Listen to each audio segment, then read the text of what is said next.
I just don't know.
We have the Smithfield Township Board of Supervisors. Please join me in reciting the pledge of allegiance. Allegiance to the flag of the United States of America and to the republic for which it stands, one nation, under God, indivisible, with liberty and justice for all. Thank you very much. Members present include myself, Chair Jacob Pride, Supervisor Michael Albert, Supervisor Levenheim is supposed to be joining us by Zoom, so we'll see if he shows. Township Manager Julia Heilicke, Solicitor Ron Karasak is also absent due to an unexpected obligation, and Engineer John Tressler is here with us. First order of business is the consideration of the June 12, 2024 regular meeting minutes, emailed to the board. I had no issue with them, Michael. I'll make a motion to accept the minutes. Motion by Mr. Albert, second by myself. Any questions? All in favor? Aye. Aye. We had a standing executive session this evening. It was from 5:05 PM to 5:55 PM regarding litigation and personnel matters. And we also wanted to note the Board of Supervisors schedule is changing to the second and fourth Tuesday of each month at 6 PM, effective in August. So that means our meeting dates that month are August 13th and August 27th. Next is the consideration of the bill pack. We have bills today in the amount of $90,346.42. Yeah, I'll make a motion to approve the bill package. motion by Mr. Albert, I'll second. Any questions? I got it. So the 6,500, we approved that last time, is that right? Yeah, Yes, this is just actually us cutting. Okay, we still had to, we approved it all, okay, just want to make sure we approved it, that's the biggest one. yeah. Everything else, Yeah, everything is normal. The only other new things or semi-new in the fire and EMS funds were the withholdings for the refunds for, I think, a tax appeal. what's the Wilmington garage, the last one? Wilmington Trust, Wilmington Trust, I'm sorry. that's the interest on the bond payment. Okay, And question? bond. All in favor? Aye. Aye. We will forego the solicitor's report this evening, so we'll proceed to the engineer's report. Thank you, Jacob. My report's fairly short this evening. We did make the submission to the Monroe County Conservation District for the bike park. And I see Julia submitted the fees, so that should be under their review right now. We made quite a bit of progress on Wellness Park. That should be going in as well shortly. And we got in appraisals for the easements required for the bridge down at Green Mountain Road, which I see is on the agenda for later. So that what transpired since the last meeting. Remind me, that's the bridge that we were wanting to give back. No, That's post office. that's the post office bridge. Yes. Green Mountain is right off of 209 down here. Next to DLP. Okay.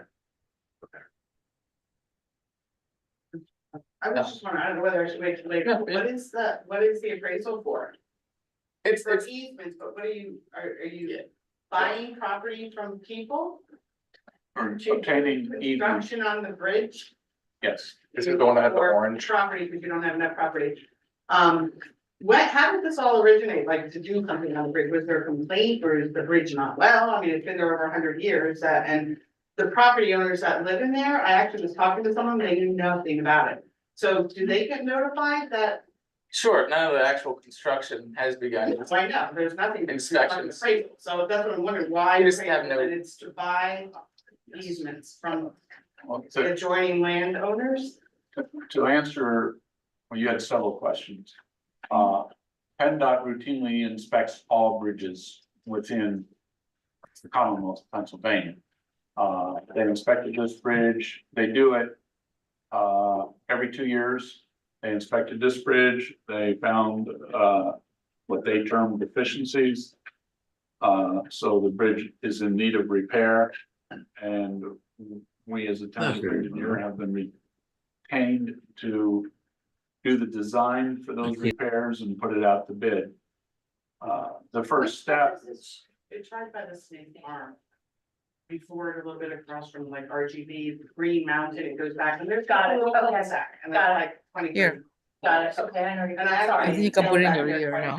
What'd I do? I What'd you just do? went back and I put it on, Like. I put it, went It's- back, it's not- You know what the Put in your ear, do you deficiencies hear are? me? there's loose mortar on some of the stones. and I the took it out on one-wing speaker wall, as if it was at home. Yeah, I got appears to be pretty badly compromised. Yes, It's not in danger of falling down, we're not gonna worry about that. But, and we intend Weight to, limit reduction. right, there is a weight limit reduction. But emergency vehicles get through there with no problem. Well. Yeah, but we wanna make sure they don't have any problems in the future as well. That's the purpose of repairing it. It will be repaired in kind, it's not gonna be replaced or altered, it's gonna be repaired in kind. And the township has to foot that bill. We got a grant for They did this, get a grant. with PennDOT multimodal fund. But if you're repairing it, why do you need more land? It's an easement. They You don't. need easements to work. The wing walls are actually outside of the road right of way. And they have to be worked on. There's something here to go. We won't own. Can we turn on that light and not this We light? won't own the land, we're gonna Which have side? easements. Or I can turn both out. It's not our choice, it's PennDOT. What? PennDOT's the one that we have to do it. ours. But I can't, when I turn mine, both of them go out. Okay. There, I mean, the other case that we talked about, by the way, is one that, where we actually were able to give it to somebody else. So that, when we can do that, we're doing that, Right, eliminates Right. the need to do anything. Or we're trying to do No, that. you may not. right? But this is not the same case. No, Right. people that cross that every day. Thank you. Right. Go ahead, sorry. No worries. Anything else to note for your report? That's all that I have. Okay. Michael, do you want to speak to the Environmental Advisory Council as a supervisor liaison? I know that Pat's here. Well, maybe Pat goes first, then I'll add color. Sure, okay. That's okay. Yeah, that's fine. We've been meeting regularly, and trying to understand what our responsibilities are and learn, the different things. We've had presentations about the sewer system and about, purchasing land and conservation grants. We commented on two of, the ordinances in relationship to environmental issues.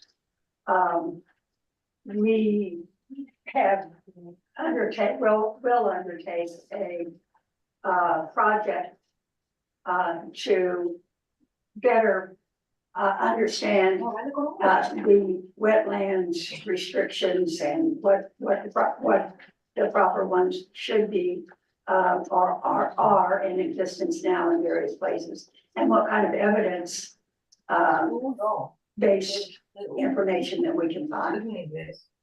Anything else, Michael, that you? No, I mean, the only other things are, there's on business that's happening in the later in the meeting, which I think Yeah. can be discussed then.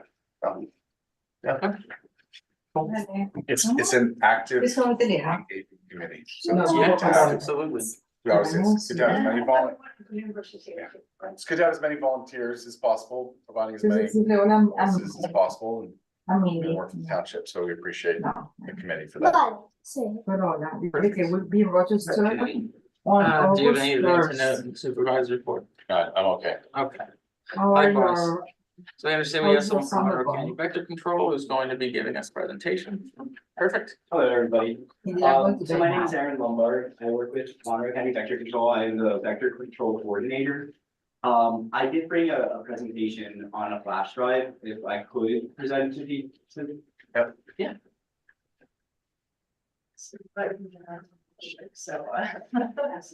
I'll try to keep it.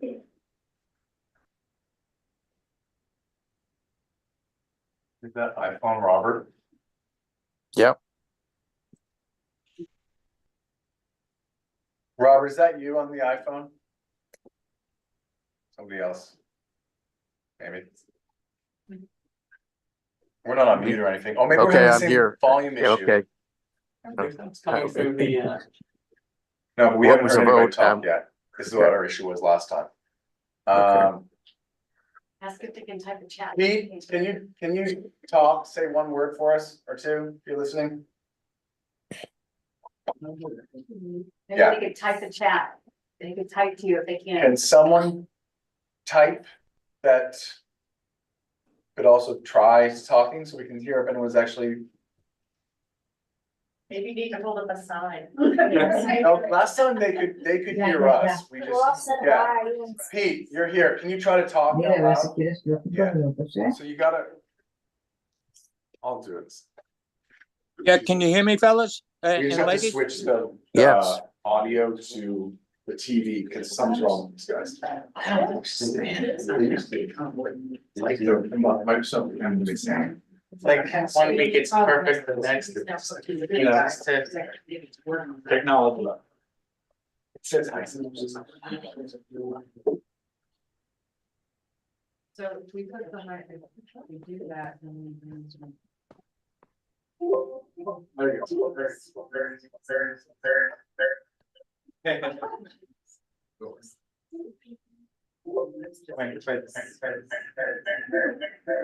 Now Pete's just gotta go on mute. The YouTube channel behind it, is that on there? Technology.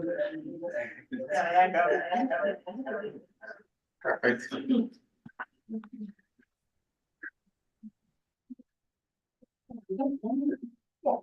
Now I'm trying again. But are you running something behind it? Okay. Yes. Sorry. This is like prime Blue Ridge cable content right here. Yeah. I live in Northampton. I don't know, plenty. Pete, try talking now. Unmute yourself. Do you hear me? It's Pete Bagley. No. Did you mute the Bring it down.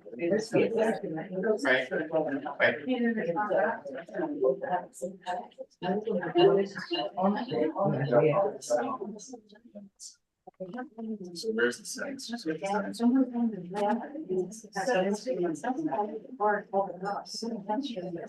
Microphone.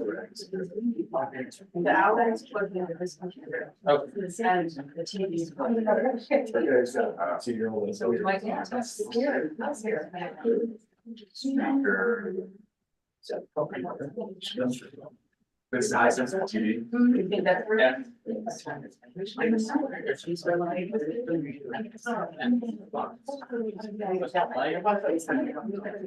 Well, I don't know. Yes. Turn that off.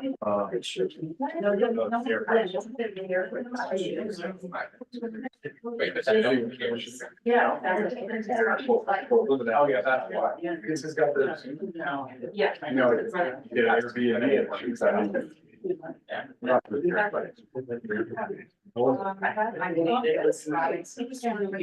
Sorry. That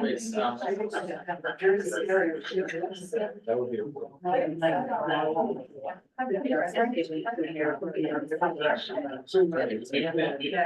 I mean, this is really good. Absolutely. Yeah, hold on, you could.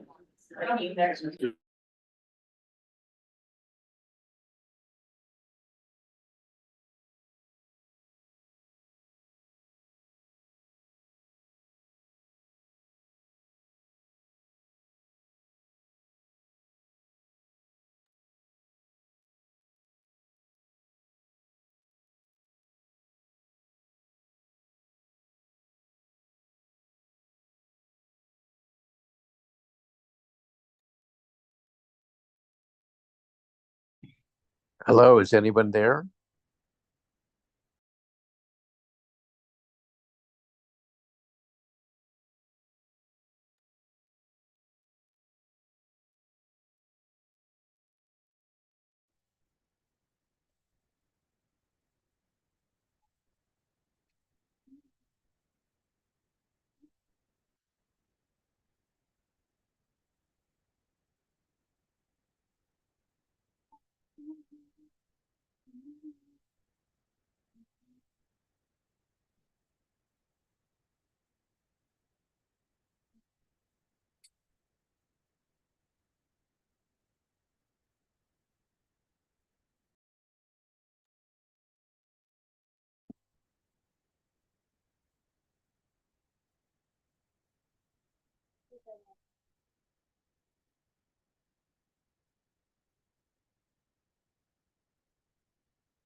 Well, it went off. Maybe I can just stop. All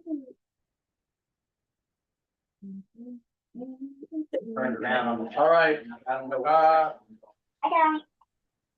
Robert, we can hear you now, and I think we can hear. Robert, you're on iPhone, say hello. Or maybe not. No, there's. I can hear you. Oh, there we go, all right. All right, we should have everybody on there, but we don't have the presentation yet. We need Yeah. one minute, just one more minute, all right. Hold on, hey, Robert. Yes, can you hear me? Yes, I can hear you. For the record, because I guess you were here, so you did vote. Did you vote the same way in the affirmative on everything? Yes, I vote affirmative. Okay, all right, cool. So we'll make sure that that's in the minutes. We're almost there. Yeah. I know, you're just adding it so that you'll be a participant. Yeah. Got it. The Smithfield mosquito borne disease. Yes. See. That's fine. That's what we did last time, it was that whole thing we used. Something's wrong with that. Bells. Like that.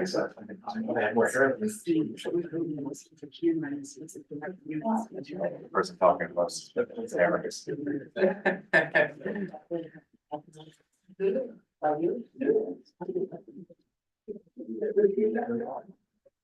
I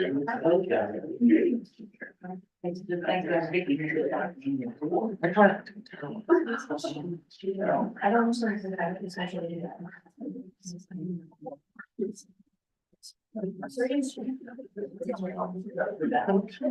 It just isn't flying on. What's that going to be?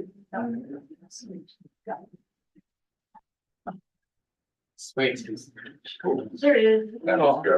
And you can make it full screen and then it's good. And now, If you hit present. Look at that. is it okay if I do the clicking, or do you want to do the clicking? Thank you. So We would very. be I honored, appreciate we would be it. honored if you did the click. Thank you. So good evening, everyone. My name is Aaron Lombard. I am the vector control coordinator for Monroe County, as well as Pike and Wayne counties.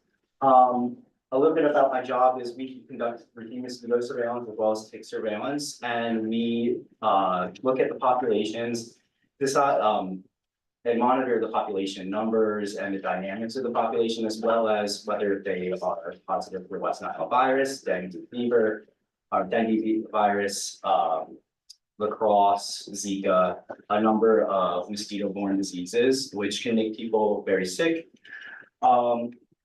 We also do work with ticks.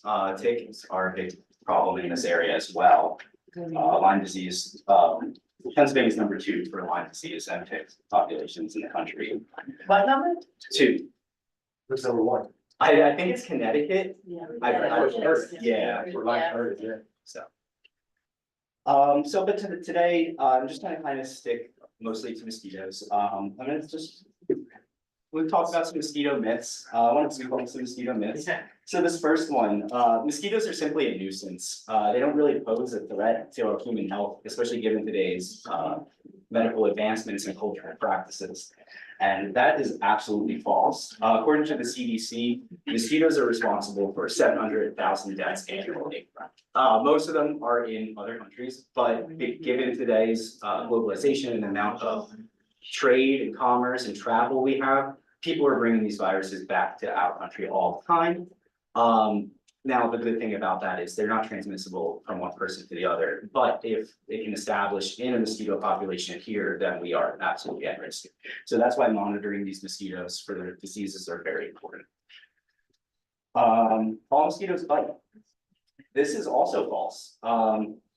Interestingly enough, male mosquitoes don't bite. Male mosquitoes are pollen eaters and nectar eaters. They are actually beneficial insects in our plant communities. Female mosquitoes are the only ones that bite. They need that blood to develop their eggs. So that's why our surveillance kind of sticks to female mosquitoes. Interesting fact, you can see these antennae which they use for collecting the pollen. They actually also kind of hear the songs of females. So mosquitoes are actually romantic. They listen for those songs and find a swarm of females and go into it. So a little bit about the life cycle. Mosquitoes are a very temporal type of phenomenon. Females lay their eggs on the surface of stagnant water. In about 48 hours, they'll hatch into aquatic larvae. The aquatic larvae feed on organic matter in the water column and breathe out of a siphon at the surface of the water. This is important because disrupting water tension in the water is one way of killing the mosquitoes in it. So in about 5 days, the mosquito will become pupa. They don't eat in this phase. This is important because you can't poison something that doesn't eat. So you have to suffocate that. In about 2 to 3 days, they'll emerge as adult mosquitoes, find somewhere to rest. They'll come out of the surface of the water, out of their casing, find somewhere to rest, stretch their legs, their arms, their legs and their wings, and kind of get ready for life as an adult. They'll mate, look for blood, lay their eggs in the water, and the cycle starts over. So, yes. Actually, so, yeah, right. Similar, like it's very similar concept. We use like a natural mineral oil. And that means you don't use that. in habitats or other insects that rely on being able to breathe or, so it's maybe on a roadside. If there's a lot of pupa in it, we can put a little bit of an oil that is, will wash away, will be diluted, won't cause any type of pollution or harm once it's out of that little tiny section. It'll kind of to suffocate and die. So the primary host of West Nile virus are birds. This is why monitoring bird populations is also very important. This is for out to y'all, to the township and to the residents. If you are noticing dead birds, that aren't obviously the result of a cat killing them or being hit by running into a window or getting hit by a car or predation of any form. If there are mysterious bird deaths occurring, give us a call. We will find out whether it's the result of West Nile virus or not. Dead birds are the first sign that a West Nile virus problem is about to occur. So living hosts are necessary for viral replication. The virus doesn't replicate on its own without the bodies of these birds. So they don't replicate inside humans or horses or other animals that can get sick from the disease. So we can't pass it. I can't pass West Nile virus to y'all, but a mosquito can. So humans and animals like horses can contract the disease from infected mosquitoes, and they're known as dead-end hosts. Like I just explained, they don't. The replication of the virus stops. We get sick. We pass it. It passes through our system. Hopefully, we survive it, and that's the end of the story. So some of the this is what happens if somebody does get West Nile virus. Most people are asymptomatic. Most healthy younger people won't even notice they had it whatsoever. Some folks will have swollen lymph nodes, fever symptoms, chills. You wouldn't really know it's anything other. Obviously you might think it's a summer flu or something like that. But there are very severe cases that can occur in elderly, children, and immunocompromised. It will result in encephalitis and meningitis. You'll have swelling in the brain. It can cause very serious disease that will result in hospitalization. So that is why, we're looking out for the most vulnerable of our communities. Just because, 75% of the population is going to die from this thing doesn't mean you can ignore it.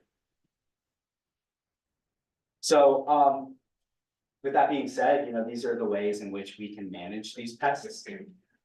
These integrated pest management, which is kind of like an arsenal of tools which we could use to monitor the populations and make decisions on whether or not the treatment's necessary, because this is something we work in the environment where there's a lot of other things that can be impacted by everything we do has an impact on something else. So we don't unnecessarily treat mosquitoes. We don't pump pesticides into the environment for no reason whatsoever. So number one is surveillance. We monitor the populations and the infection rates, and we have set thresholds which determine when those actions are absolutely warranted. Next, we have habitat reduction, physical control. This is the best way of managing a mosquito population is preventing them from breeding. If you don't give them an in to develop into adult mosquitoes, which then pass on the disease to people, then we're a leg up in the game. So removing those habitats. We'll talk about that very soon. Biological and chemical control. Biocontrol uses natural predators, enemies, pathogens, which would keep those populations low, to keep them low. Chemical control is the use of pesticides to kill or prevent maturation of the mosquito or any pest in question. And public education. Come out and report the effects of our and efforts of our surveillance and talk about ways in which the communities can get involved and kind of safeguard themselves against disease and infection. And nuisance, like being bit by a mosquito, even if you're not passing on that disease, it sucks. Like it really is not a pleasant experience to be trying to enjoy outside and you're getting alive. So that's really a big part of why we do what we do as well. So surveillance, this is what y'all might see out in the field if you're at your parks, near water treatment facilities, near schools, elder care facilities. We have these surveillance equipment. You know, number one, we go out and look for larvae in any standing water. We use basically this ladle. And it's, you know, very simple, scoop up, look, suck them up, put them in a jar and send them off to DEP. This box here in the middle, it's called the rabbit trap, and it attracts females that are looking to lay their eggs. So we have this bucket of water underneath a toolbox, and on the underside of that toolbox, we have a hole with a cage and a motor and a fan. So when the mosquitoes fly underneath it to lay their eggs, they're sucked up into the cage. They're held there for as long as the battery runs. So we come out within 24 hours, pick the cage up, kill the mosquitoes, sort them, send them to DEP. Adult surveillance for host seeking. These are, so if anyone files a complaint, if you say, I'm getting eaten alive at my house by mosquitoes, this is a trap that will set at your house. It's going to attract the mosquitoes that are looking to suck blood. It works with human scented bait. It's a lure that mimics the scent of human skin. And I don't know what mosquitoes think humans smell like, because this stuff smells awful. So, I don't see where they come up with it. It smells like humans. I've never smelled a human that smells like this stuff. It also uses carbon dioxide, dry ice, because most, you know, blood sucking animals are attracted to carbon dioxide. We breathe out that carbon dioxide. They know exactly where we're at. They can hone in on that. Same principle with this one. It has a fan in it and a cage. When it's time to come pick it up, close the cage and, you know, take it back to the office. All right, so these are some of the habitats that mosquitoes breed in. There's 3 main types, and there's also, you know, about 3 main genera of mosquito that deal with and are that are of our main concern of our program. The permanent water mosquitoes, they lay their eggs in the margins of ponds. Here, there's a lot of natural predators that will keep those populations in check. So we don't really focus too much on, we won't put chemicals into a pond. We will check to see if during, you know, after certain weather events, if there's large numbers growing here. But we're more concerned with, now, obviously, this is in a recreational area, a park where there's a lot of kids that come to hang out with. We will focus a little bit more on the margin of that pond, but for the most part, in isolated areas, it's not the biggest concern, but we do monitor. Floodwater mosquitoes, they are a huge concern of ours. So on the side of any road, after any, you know, we're in the Poconos, like this is, I am amazed by the places that I see water sitting for a period of time. So the floodwater on the side of any road, depending on how hot and how wet the season is, these can be extremely persistent and continue to breed mosquitoes. This is the type of environment that we would use those mineral oils to suffocate the mosquitoes.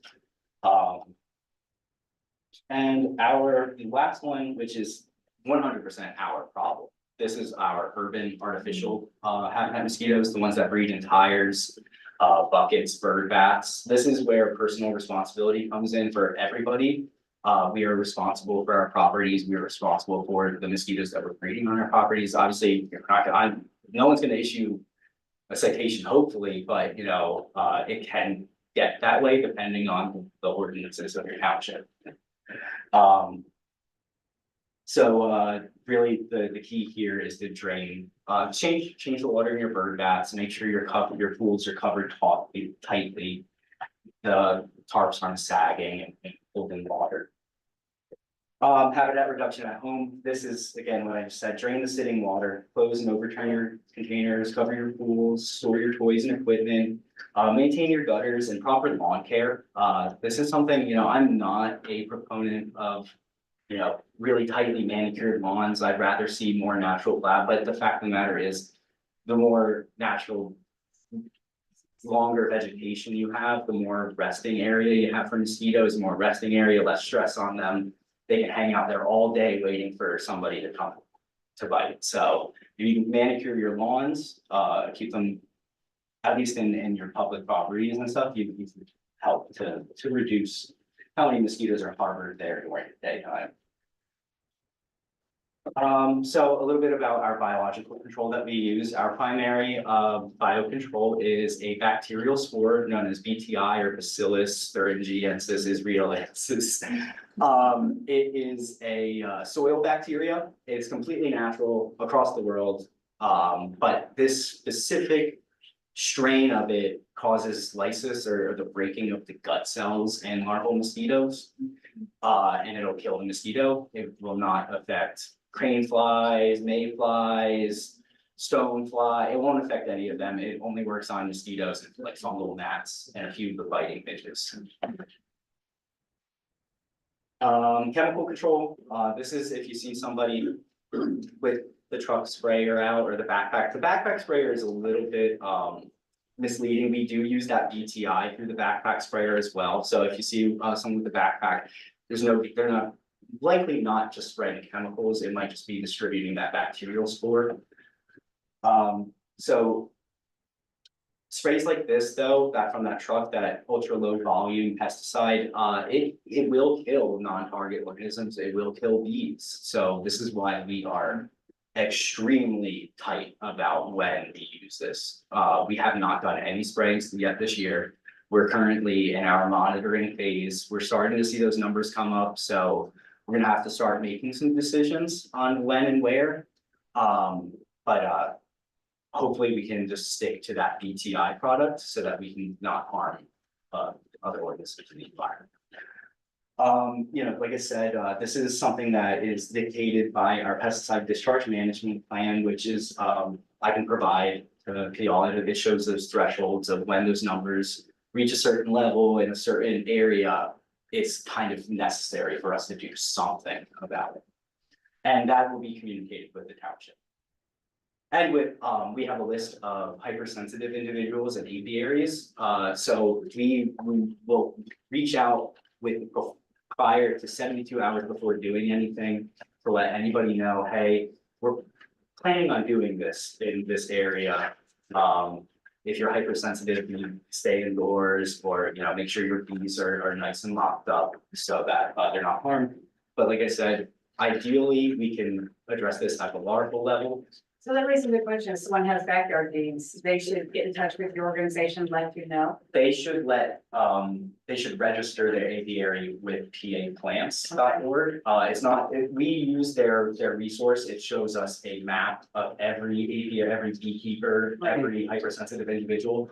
But it is the individual's responsibility to let them know that. So it's called paplants.org. And I know that some people's doctors also will help to do that. I will provide the link to that website to the township so that and also I will put that actually on the county's website so that that's available so that you guys can make it be known what's there and what you don't want near you. The vector index, it is the CDC. It's a formula that the CDC uses that is based on the numbers of mosquitoes, the positives in the area, and a set radius that you can change. So it'll tell you how necessary, according to the CDC, it is. So like once the CDC says we have to treat, we do have to do something, but we're going to come together and figure out what it is. So community action. These are, there are some ways that as a community, we can all kind of make an impact to kind of make sure that the mosquito populations don't get high enough. If we can keep the mosquito populations low, we won't have to break out any sprays. So this is why, as a community, we need to come together. We need to take care of our properties. We need to think about ordinances and rules that will help to maintain low mosquito populations. So these are the ways in which we can do that. We can do government-funded education for citizens and workers.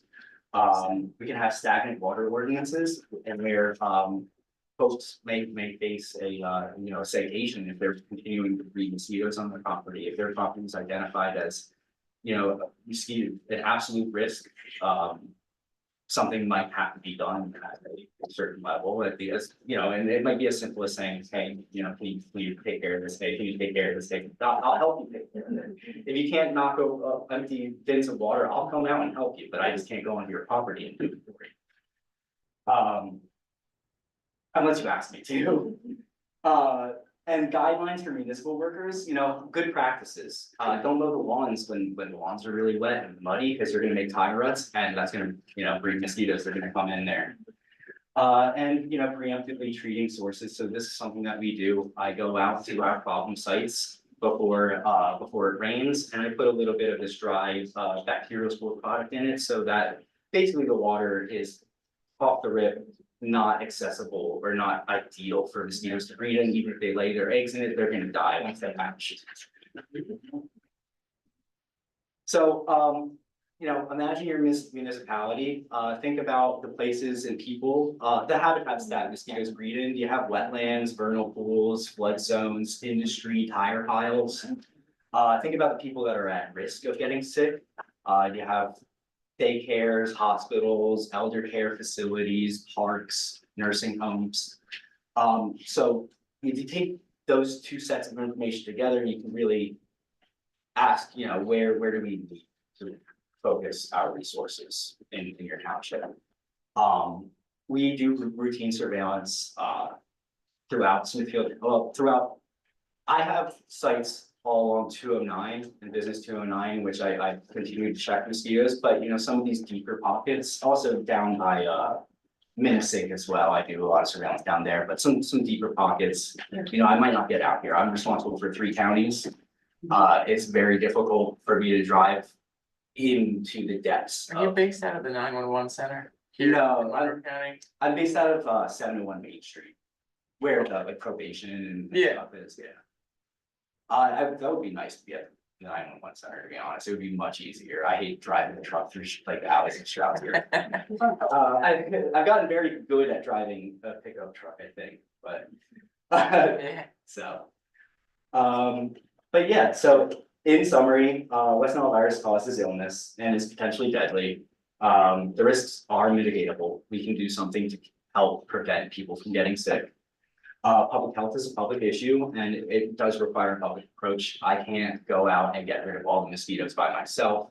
I can't just walk onto your property and say there's mosquito, I need y'all to reach out to me when there's a problem.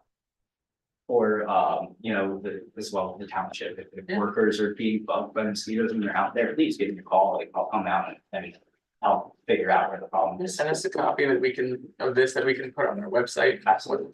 Yeah, I absolutely can do that. So, yeah, and I'm just gonna wrap up now. If there's any questions, please feel free to ask. I will provide information to the township, and we have a complaint.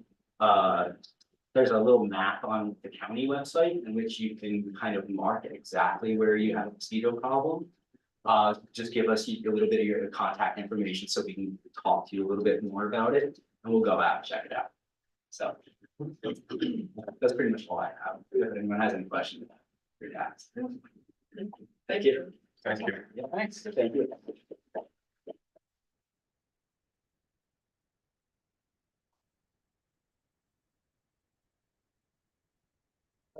It's like, yeah.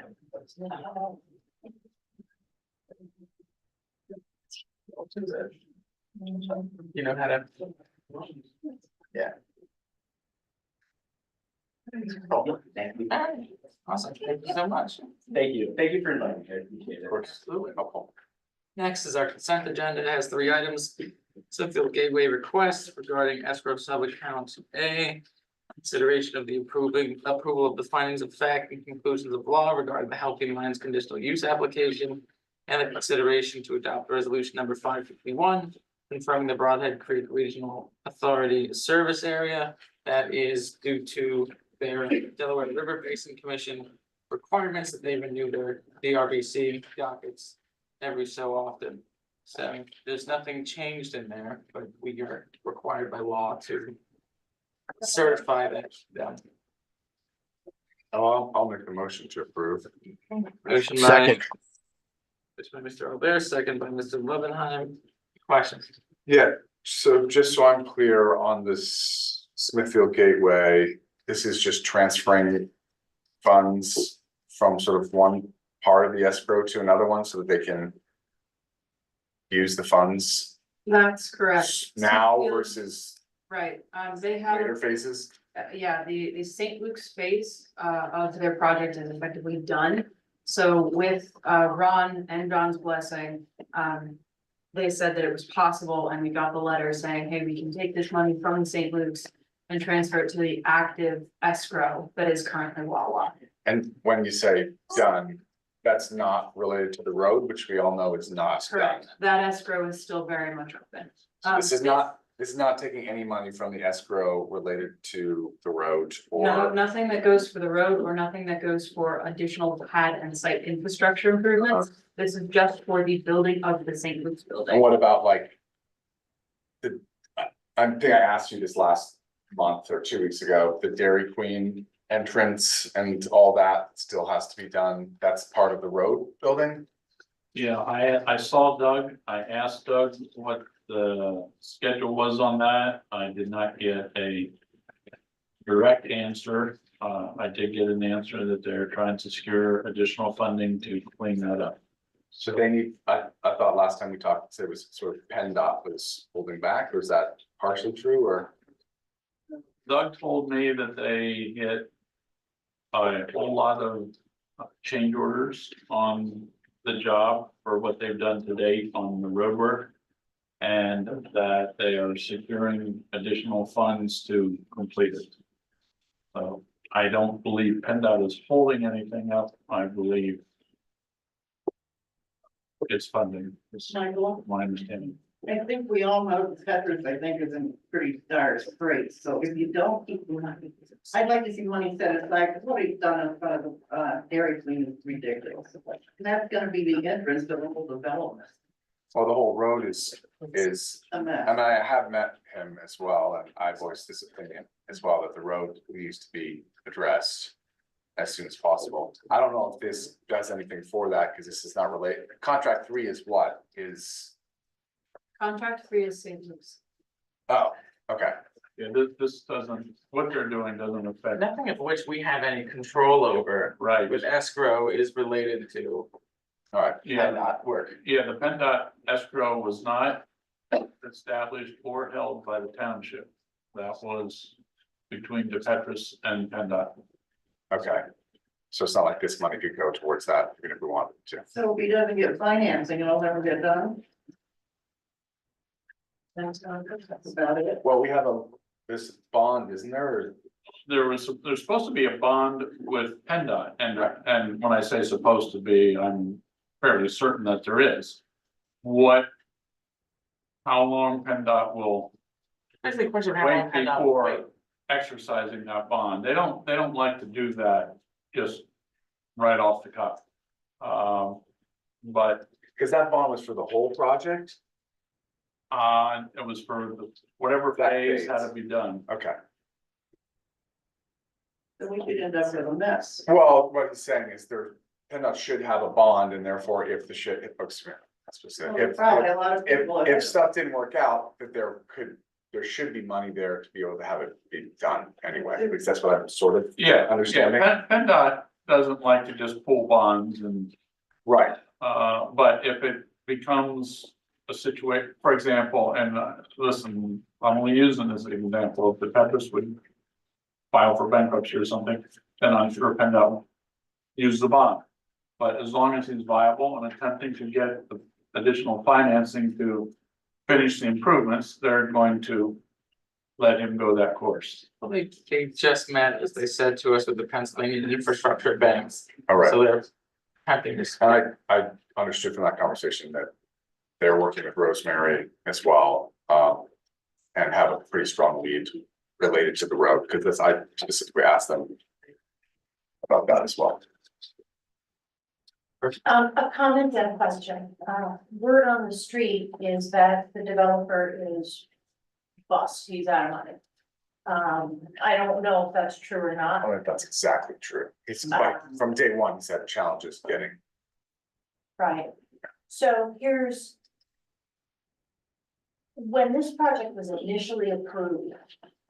And on any project of any size, how do you know that they have the resources to finish what they started? well, what we just talked about is the key. So if he doesn't finish his property, that's his problem. But a bond is secured to make sure that any public areas that are, need to be improved, can be improved, even if he goes bust.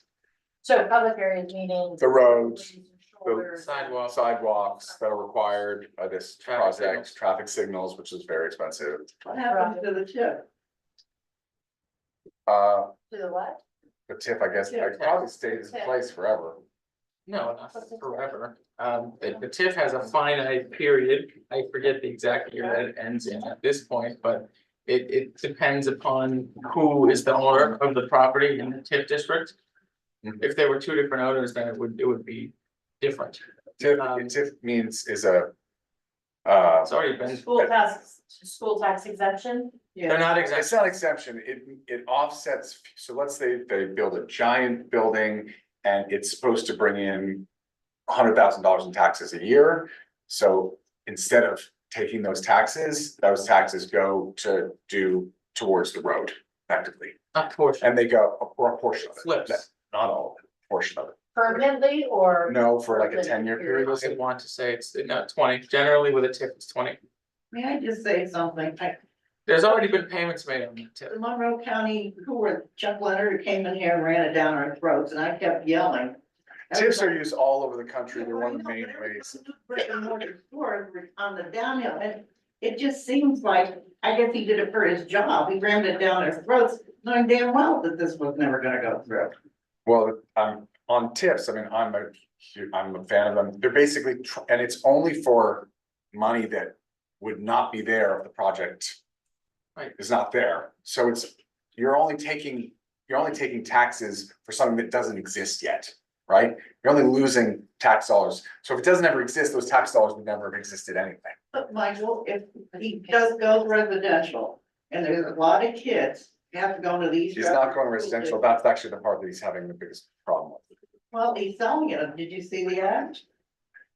I don't think he's He's got selling, it for sale, yeah. he just bought, he's buying actually right now, so, anyway, we don't need to say hearsay. I just wanna make sure that this didn't have any way of making sure we could address the road, it doesn't seem like it does, so we can talk more about This the is if you later. didn't mulch it right in the front yard at St. Luke's, not. That is to protect township improvements, not PennDOT improvements. Okay. And all the improvements for, The sidewalk St. is Luke's there. and all that, The sign is there. we have reviewed, we have prepared a punch list, the punch lists have been addressed. So all those improvements have been installed as required.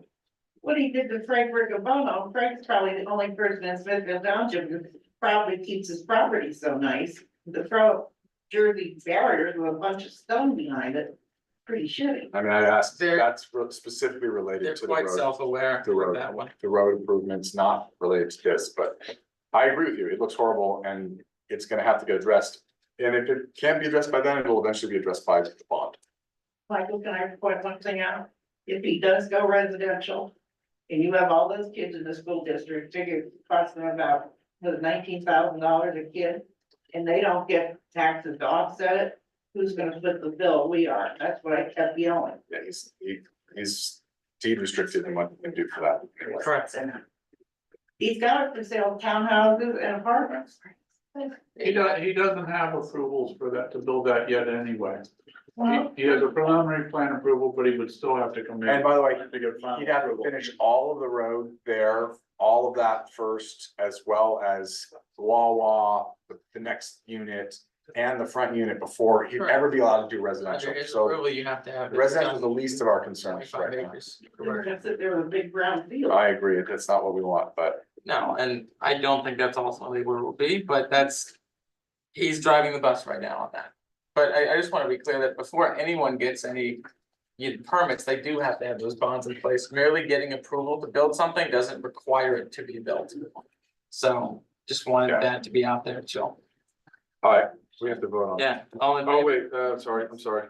And Healthy Minds, that's just approving what we already said. Okay. And the Broadhead Creek Regional, yeah, okay, I've seen that too. Any other comments? Anyone? Any other comments? Yeah. One more, Brett, so the resolution about the Healthy Garland Minds, Street, yeah, again, how do we see those? How do we see the resolutions and the things? Where do we go to get these There- things to read them before we come here? Yeah, So they're literally just a legally written way of saying exactly what I read. In fact, at the last meeting, all of the conditions are exactly the same. That- I'm talking about Broadhead Creek, I'm not talking about. Oh, I'm sorry. Go to their site. I struggle to find stuff. Well, I mean, it's a thought. I mean, we've done other stuff now, like where the bills are on there. Right. We're trying to, Awesome. we're trying to have. Adequate deadlines, to make sure that everything is in order. So if we potentially. We're looking at shifting that up now that we're shifting our meeting dates, so potentially by then. Is it possible to get a copy of the resolution now, like during the meeting for us? I don't know the legal. No, I mean, you can. It is public, but I will say, compare our website to other municipalities. You Yes. can absolutely see that we have more than anyone Doing a else. good job trying to be transparent. I will say that you're trying to work in front of us. I mean, no one else uploads plans on their websites, but you wanna see exactly what they're doing to Wawa, it's right there, so. We're working on that, but earnestly, so. This is just legally. It's What is it, the nerd speed? I didn't hear you. They're not, they're just recertifying that they're our certified, water. There are water provider. The public one. But it's not everywhere, it's only in the areas that they currently have it, and before they expand it, they have to come get permission now. So the only recent addition since the last time this was done, I believe, is between Gateway with the water stubs there, and then also at Airstrip Road. They need to just have the township say, yes, you're legally allowed. I don't remember if it's every 10 years or if it's more or some other odd instrument. We answered my questions. Yeah. Yeah, Oh, I'm so lost. that's all. I'm trying to just explain what is in this resolution. I'm not gonna read the resolution. It's like. No. Hereby, the Broad Edge Rego is, we agree that this is the water area provided through, therefore that, For whatever reason, the public permit that BCRA is required to maintain in order to provide their services, they have to get from the Delaware River Basin Commission. Mhm. So for whatever reason, their permit, they call it renewing their dockets. So every so many years, they have to get a certification from each municipality that they serve. Exactly where they're serving, so it includes a map of their service area. Yeah. I would have thought that this was something that I would think this is something that we've done, we do lots of these sorts of things without needing boards to vote on. This happens to be one that the board has to vote on. Yeah, but again, it's still, I think it's something that I'm interested in reading. Yes. All of the resolutions. Airstrip Road was part of it, so don't they have to get an easement for that? They already have it, they're in and they're all set. This is the water company, it's just, But or can we get the easement from the township or from? No, from property owners. How that waterway. this is just us saying, yes, you are our water company for these areas. We condemned a portion of the right of way that was required for the installation of the water and the gas line, but it wasn't owned by anyone, it was owned by. Right of way was owned by the railroad company, if I'm not mistaken, John. I don't know what you're talking about. The defunct. Railroad company, either which way, you're required to get this permission. You're just saying, can we get these things before? Sure, I wanna explain that these things are extremely ministerial, so we try to do our best to explain them, but. Okay, Alright, all in favor? So does that mean we can get a copy or we can't? we have, Okay, fine, right now. it's gonna go immediately after. Aye. I, Alright, there you go, that's the other. Thank you. John, one more question. If he this way with the finances. I mean, I've done it, I've had bonds, I know how it works. Should we get in line or should we watch? Because I'm sure everybody's gonna get in line at the old play No, online. this bond is specifically held. The one for PennDOT is held specifically by PennDOT for the PennDOT improvements. Any improvements that he, for example, his final approval for Wawa. And there are certain site improvements that have to go in there. We have a bond dedicated 100% to those improvements. No one else can touch it. And we are the ones who can pull the trigger. When I say we, the township is the one who can pull the trigger, if necessary on that bond. If they would, for example, if they start to do the improvements at Wawa, for whatever reason, Wawa walks away, I don't think that would ever happen, but if they did, and only half the sidewalk was built, and we felt it was a dangerous situation, we could pull the bond and build the rest of the sidewalk, so that that dangerous situation was no longer. So we really have to monitor the situation, somebody's gonna be on, have We to do, watch it. we do. That's what part the of our escrow is job for. During the construction phase. And what happens if the bond doesn't cover whatever? The bond has to cover 110% of improvements by statute. And they submit the bond, our office reviews it. Oftentimes, we say that what they've submitted is not enough. And we make sure that they do put in enough to cover all the improvements based on our history of costs of that type. What's the time frame for that? From like the start of when you request the bond to when the work has to be done, that you may have to use the bond? It depends on his schedule. Usually, once they break ground, it's in the best interest of whoever's breaking ground to get done as soon as they can, so there's no real deadline. Generally speaking, a land development approval is only good for 10 years and then a permit is 5. Right, but I'm assuming that we've started construction. Right, you're right, if they don't, once they start construction, and this happened back in 2008, when there was a real big downturn. Couple residential developers, not in this township that I'm aware of, but further south, down Lehigh Valley, got caught, and the township had to call the bonds, because they had projects that were half completed, and there were people living in these communities where the roads were not completed. And the township had to call the bonds and complete the work. And those bonds cover that? Yes. You don't know. Oh, they did. Did they? Yep. I'm just concerned about like today's inflation rates and all that, so. We monitor them, and we can add money to the bond every year if we have to. So you had said earlier that you thought that the developer had a bond with PennDOT to address the entry that will get does have, in there. yeah. I Um, speak very carefully. I haven't seen the bond. so Yeah, I no, use the no, words no, I no, thought. no, I get it. But so now you're talking about a sidewalk that might not be finished and then pulling it. That wouldn't be the PennDOT bond though. No, that And would be the so township does bond.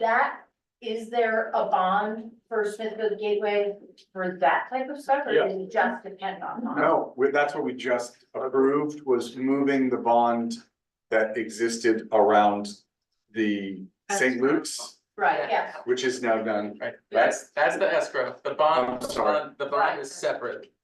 The escrow is used for when they have, if Doug Olmsted says, hey, I need to have a meeting with John Oh, sorry, that's Tressler. escrow, right. Yeah, if he needs to have a meeting with John Tressler and Ron Karasak about, let's say, the bond, then they're going to perform those services, bill us, but what we do is we make sure that we have money from the developer and we charge that against them. Right, and that's the escrow and they. So that's what the they escrow is, exhausted that the bond is for the improvement itself, like the biggest example of a bond.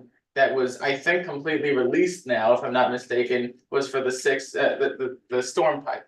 Yes, So if they hadn't finished that.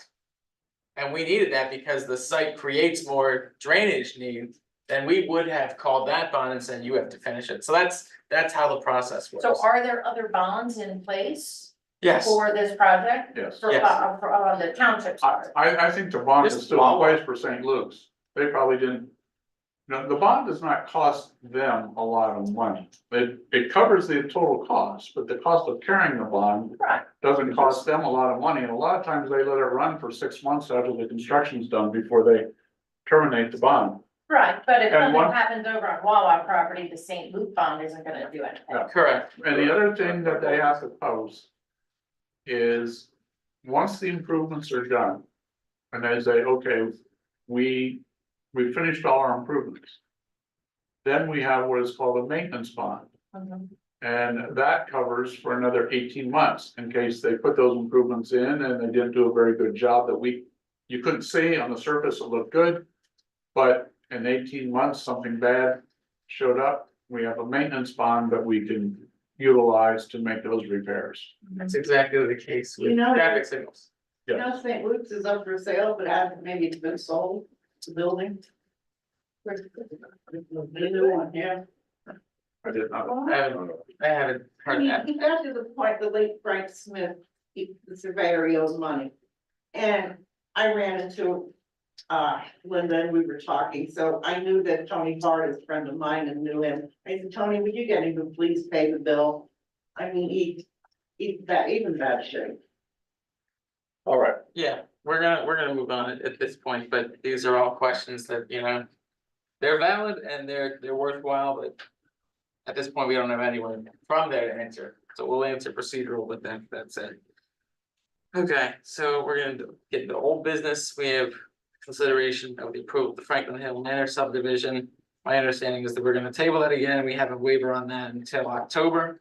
motion to table. Motion by Mr. Albert, do I hear a second? Second. Second, Mr. Levenheim, any questions? All in favor? Aye. Aye.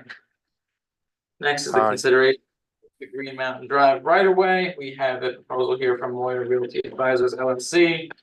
John, do you have anything that you want to mention about that? No, they were very, when I contacted them, we had, I think as I reported the previous meeting, we normally use, or often use, I should say, not normally, Tom Phelan. We contacted Tom.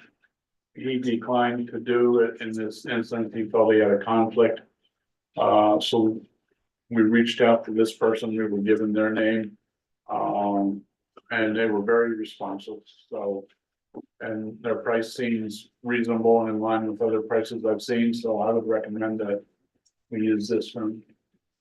What was the name of it? Moira Realty Advisors, I'll see. Where, Yes, where are they at? Allentown. Okay, do I hear a motion on that? I'll motion to, Did they give a price? I bet the price was very good, just curious. I don't have it in here. Not so it was I think it was the email, but we can keep Oh, that. yeah. curious. Yeah, that will, Razors. yeah. If there's a motion, I'm making the second. Like, we're trying to get an appraisal of the easement and then to decide how much the property is worth at Correct, that point. yeah, and then we approve the takings for the easement agreements later. All right, there's a motion by Mr. Albert and a second by Mr. Levenheim. Question? All in favor? Aye. Aye. Make sure we get. Okay, next, John, you have been doing some research on the Price's Landing situation over the last couple of weeks. That's correct. I was asked, there was some question, I guess, on the ownership of the road that goes through the bike park back to the community near the Delaware River. I did some research in the courthouse. And what I determined that the trustee for the New York Southern and Western Railroad sold the abandoned railroad right of way to Mr. Price in 1943. Mr. Price developed the plan for those lots. I forget when that was. It was called Price's Landing. And they were given he has a 50-foot right of way in front of the lots, which they all have the right of ingress and egress. And then he gave each individual lot owner the right to pass over the 20-foot right of way that is through the bike park out to the public road. He also sold the property later, or actually his estate sold the property later. And it has been continued to be sold until it was ultimately bought by Smithfield and Middle Smithfield Township. But the road right of way has been included in the transfer to all those entities through the years. So Smithfield and Middle Smithfield own that right of way. own the road, the property owners have the right of way. Is that right? They have the right of ingress and egress. Okay. The township actually owns the road. The underlying land, the road. Well, we've always known it as a private road, and I don't think our intention at all would be to keep it. I think there's a pretty clear consensus among those that live there that would like it to remain private. Yeah, Right, that's it. correct in that. Excuse me, I just have one question. Who, did you say the state sold it to you? The estate. Estate. Prices estates. Prices estate He didn't sold it. sell it to them, he sold, there were intervening owners. I'm sorry, who is speaking? Jennifer Sebo, thank you. There were intervening owners. Prices- I don't remember.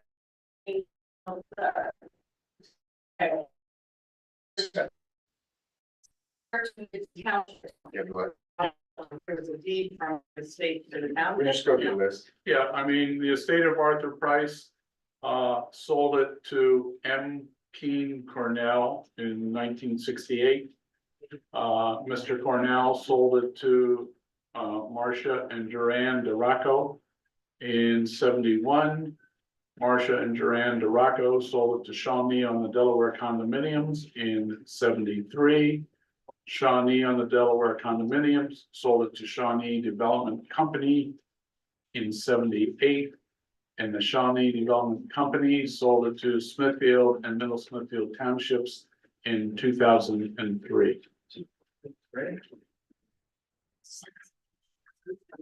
Why do you wanna mess with something that these people avoid? No one wants to mess So with it. I'll jump into. I have a question. I've lived there since 1972. And I don't recognize a few of these names. And I don't know what piece of property. Cause I remember it in 72, I think, or before it was sold, it was Shawnee Staples That was one of those companies. That's a DBA. as leasing it. That could be a doing business as a DBA. Probably a DBA, knowing the number of DBAs my father did. Yeah. I think what's important, I think everyone's thought that this was a private road, and I don't know that the township necessarily wants, Robert can jump in too, but, wants to take it on. No. This all came about right because the GIS was showing that it was part of the township. The property owners believed it was not, so we had the engineer to do some investigation. It appears from that investigation that it technically belongs to the township with easements. No, It's a right of way, right of ingress and egress. right, ingress and egress for the owners, but I for one think the township would be happy to, sell it for Take the road. $1 or whatever it is. I do think, there has been, we continue to see traffic on this from non-residents, so we wanna make sure that if this is a private road, what has to be done to keep other people from doing that? I know Robert has looked into this a lot because of his concerns with the HOA across at Shawnee Valley. I think we should, we need our lawyer here to talk about a lot of this and figure this out. We've got a judge right here. Yeah. I think give legal advice. Can I just ask one question? Experience, just from my experience, it would be best if the homeowners formed their road association. And that it became deeded over to the.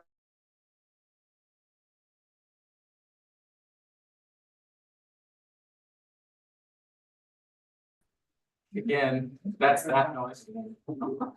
The internet's probably, Yep. yeah, So I think that may be something that needs to be shared with How the much of a residents. piece of property is it? Is it just the road?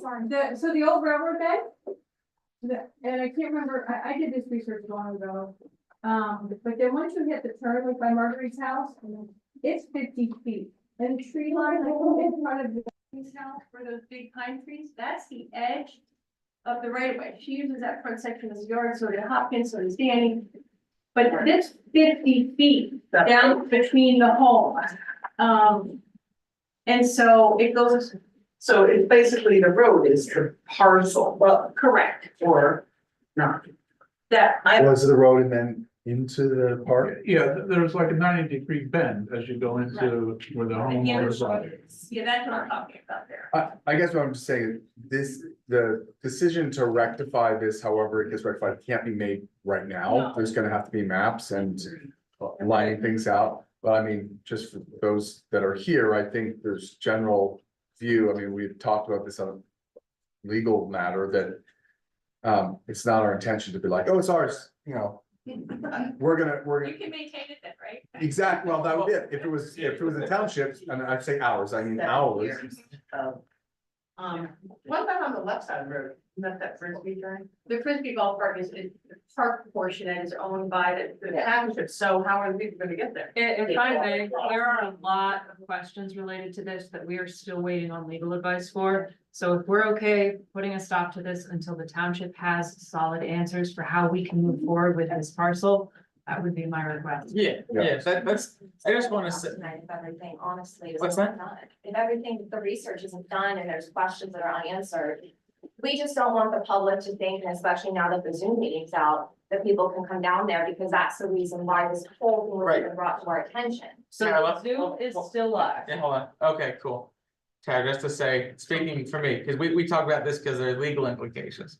Basically, our intention is not to keep it. Very few people that have private roads want to keep them private. Y'all want to keep We it do. private, and so that's what I'm saying. It's our So- it's our safeguard when people coming down. Yeah, and we're all for that. We don't want it. The only questions that are gonna have to be examined in the future potentially relate to safety and how to actually keep it private.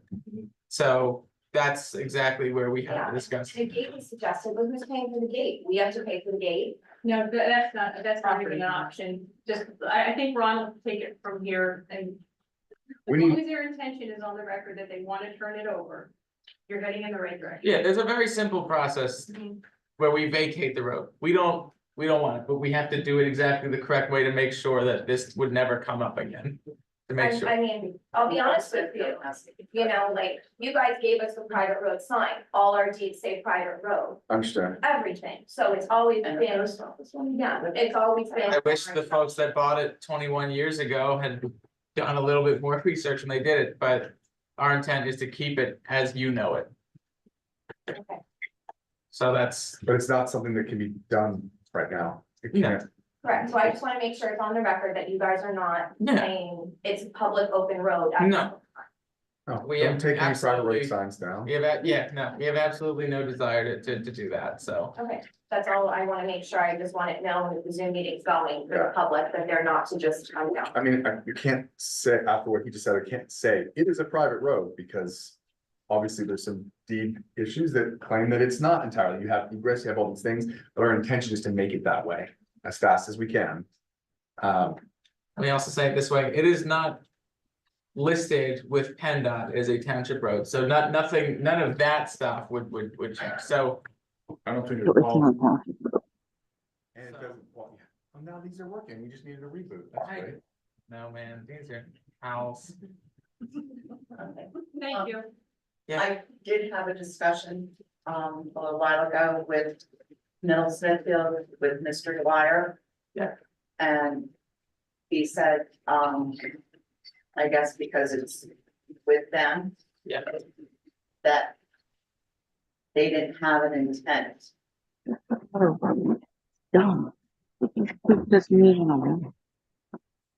Yeah, no intent of Middle Smithfield having to maintain or do anything. no, well, they certainly wouldn't anyway, but yeah, that's what You're we're, on the deed and well, with it, correct, okay, correct. which So, means if you're on the deed, you're the owner, right, so right, they were with Smithfield, correct. okay. So that we should have. I need to get them, they need to be involved as well. Yeah, They I will can't be. promise a deadline, They will but it should be, as far as their involvement should be pretty straightforward. They're not gonna mess with a road that's in our municipality, we're not gonna mess with one in theirs, so. It's. That's just going by how it. No, correct, I'm just saying that they've expressed deference to us. So that's where we're at on that, but hopefully, and we'll probably try to do something a little, I don't wanna say more informal, but directly with everyone, you know, that lives there, so we can get through that process when Ron is back. So we can probably do that here. Talk about the logistics of how it moves forward and all that. There's a lot that will be done that's not necessarily required to be in this meeting, just the final, you know, vacation of the road would be. Okay, all right. This subsides. Okay, next is a public hearing on draft ordinance number 250, the wetlands amendments. This was drafted by Alex Jackson. And reviewed by the EAC. Julia, do you have the proof of publication on that? Yes, it was duly advertised in Pocono Record on June 11th and June 18th, in accordance with the law. All right, and without objection, I'm going to consider that part and parcel of this public hearing. Why on the road? Michael, do you want to talk briefly about the impetus? I know that you were. That means who maintains? Huh? Who maintains it then? The township? Or Scott They Kruger? don't own it. And do we have to pay him to maintain it, or is?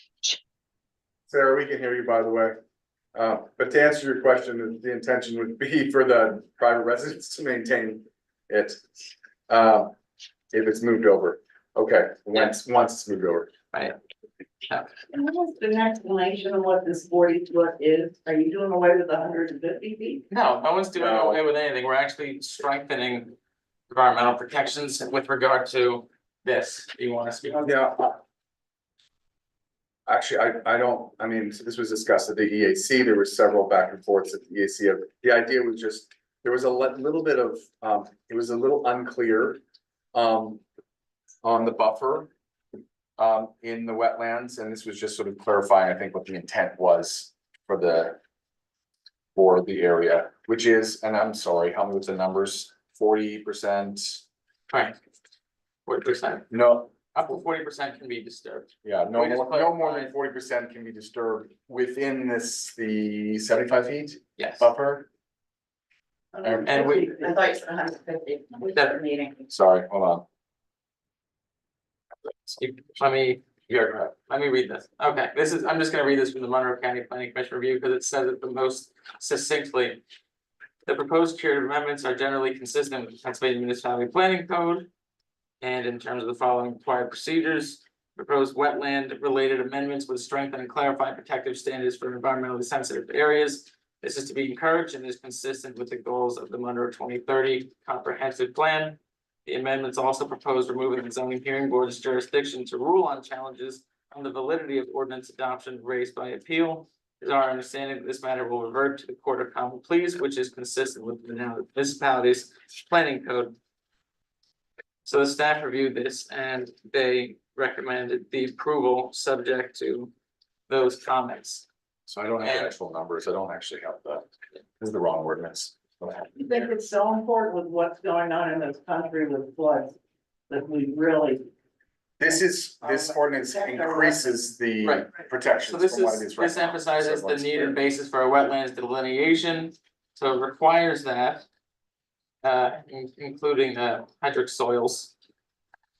And it eliminates a few of the options for what you could currently disturb it with, because we found that it was unnecessary to allow them to be disturbed for commercial uses in a lot of cases, like a golf course. This is more for Like leaving infrastructure. vehicles on them and stuff like that, right? Correct. So it says no development, filling, draining, piping, diverting, or earth disturbance activities shall be permitted within a wetland. No more than 40% of the wetlands margin, which is known as the buffer, shall be altered, regraded, or filled. Noting that such limitation does not permit the alteration, regrading, filling of, or building upon a wetland area, and noting further, the permitted encroachment shall be measured independent of any other non-contiguous wetlands margin on the property.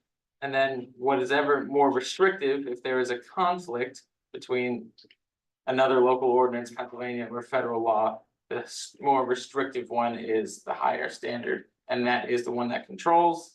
It also talks about the on-lot sewage, which really doesn't change, and There's also no cutting of any vegetation within the wetland, and up to 40% in the wetlands margin area may have limited forestry activities that don't clear cut the wetlands margin, which is known as selective regeneration harvest. And there's no storage of construction related materials such as vehicles, topsoil, or timbers within the wetland or wetlands margin. There's no storage of toxic, potentially hazardous, or contaminating compounds within the wetland or the wetlands margin area.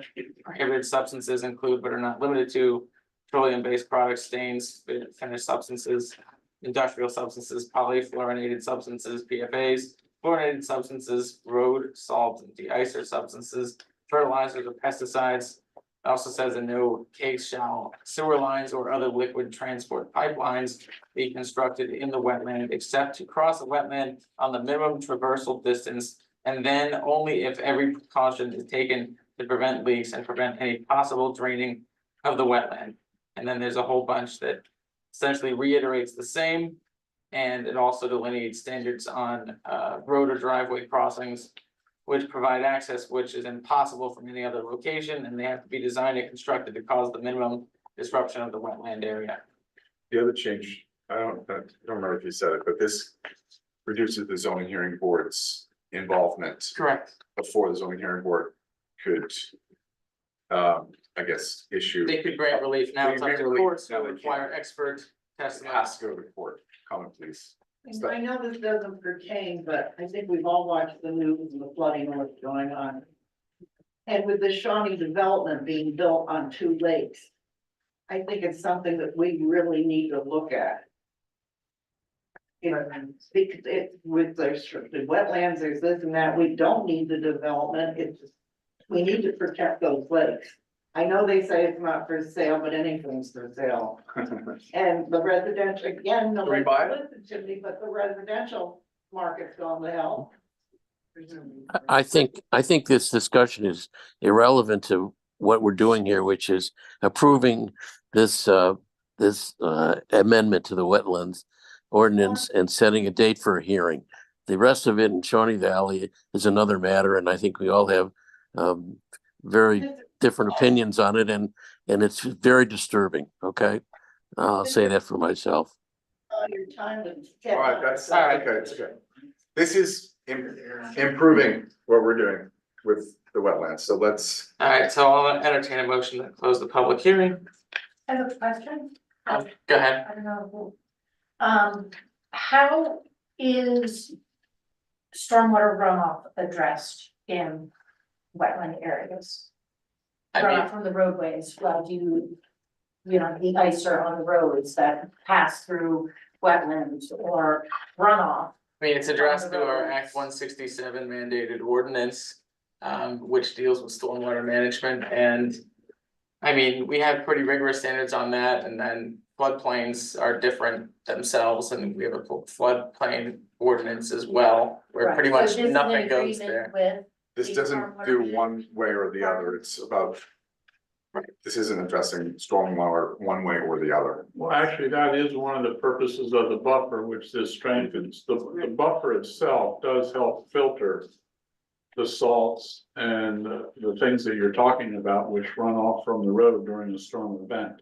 Right, If you don't have a buffer, theoretically, someone could build a road right adjacent to the wetlands. And those salts and de-icers would run off right into the adjacent wetlands. This way, you now have a buffer. But we always have a buffer. We still have a buffer now. Right. This is just strengthening. Like I said, strengthen the Okay, buffer. okay. And by having buffers, it addresses what you just brought up. right, but what about already existing roadways that are already out of compliance? I mean, obviously, you're not gonna move the road, I'm not. No, existing waterways, or not waterways, roadways that are out of compliance, anything that's out of compliance with the current stormwater management ordinance. There's a stormwater management escrow fund for anything that's new coming in, and we have the ability to go and repair those deficiencies. Anything that's existing was under the old ordinance, which maintains most of those protections, just restated in a different legal sense. Okay.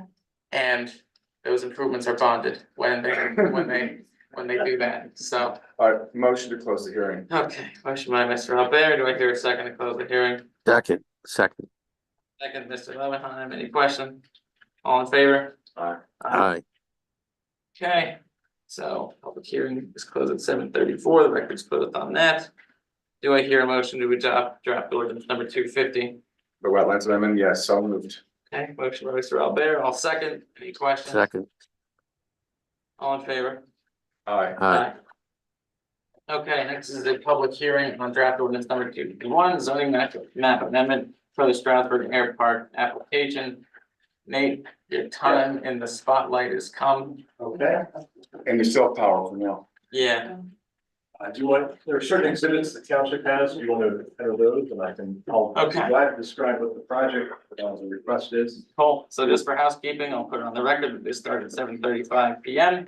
We approved publication under the Board of Supervisors on what date it is, but this is legal notice that was entered in the Pocono record.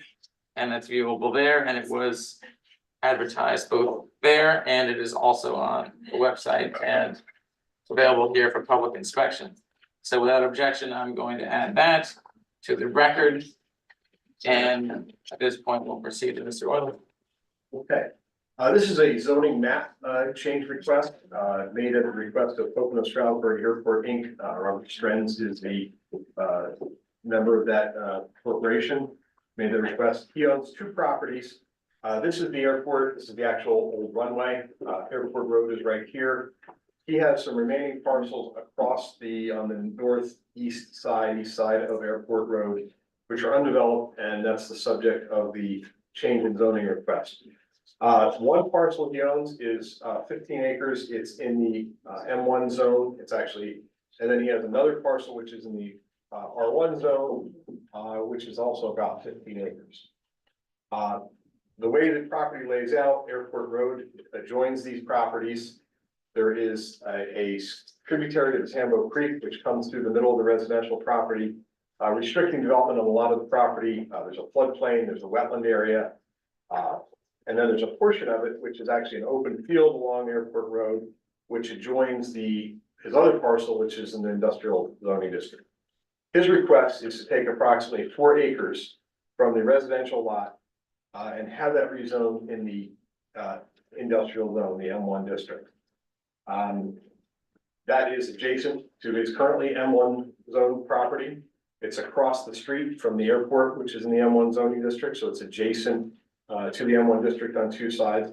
On the other side, it's adjacent to the wetland and stream floodplain, which kind of forms a natural barrier between what would be the industrial zone and what's left is the residential zone.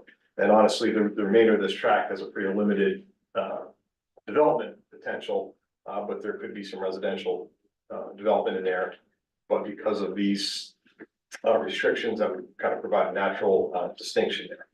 I think when this was zoned, the only reason it wasn't zoned is because there was not a lot line here. And one of the recommendations from the County Planning Commission is if this were to be rezoned, there would be a lot line adjustment to make the lot line here. So this lot was all industrial and this lot was all residential. And the applicant, the owner would agree to that requirement. So that's a very simple discussion of the request.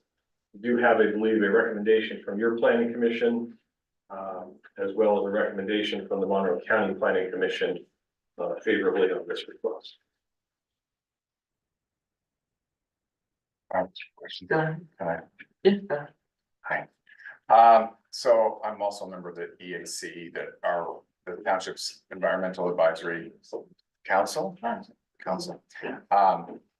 Who did send a letter recommending not to approve this, just to state that, and there was some interesting conversation at that meeting, and I just want to sort of bring up some of the 2 sort of main points that I think were why the majority was voted in this way, not all members. Hold on, we just. No, it's fine. The camera wasn't on anyway. I plugged in. No, that, you just unplugged our audio though. What do you mean? Sorry, laptop. More has died. technical difficulties. Laptop. Yeah, you're on the- He's on Zoom. Oh.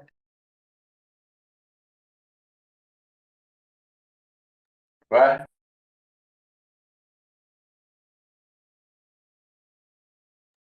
Oh, okay. Laptop was gonna die.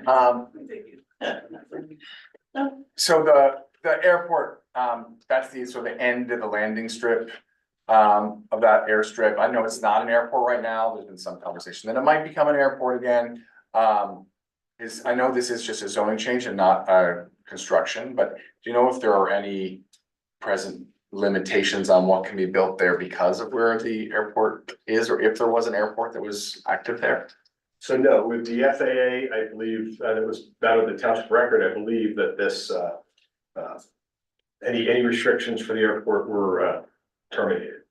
No, they're terminated already. From the FAA requirement. And what were, if it was recommissioned, I'm just asking a big if it were recommissioned, would there be regular stipulations on what can be, how tall you can build? I guess does that change in the M1 versus the R?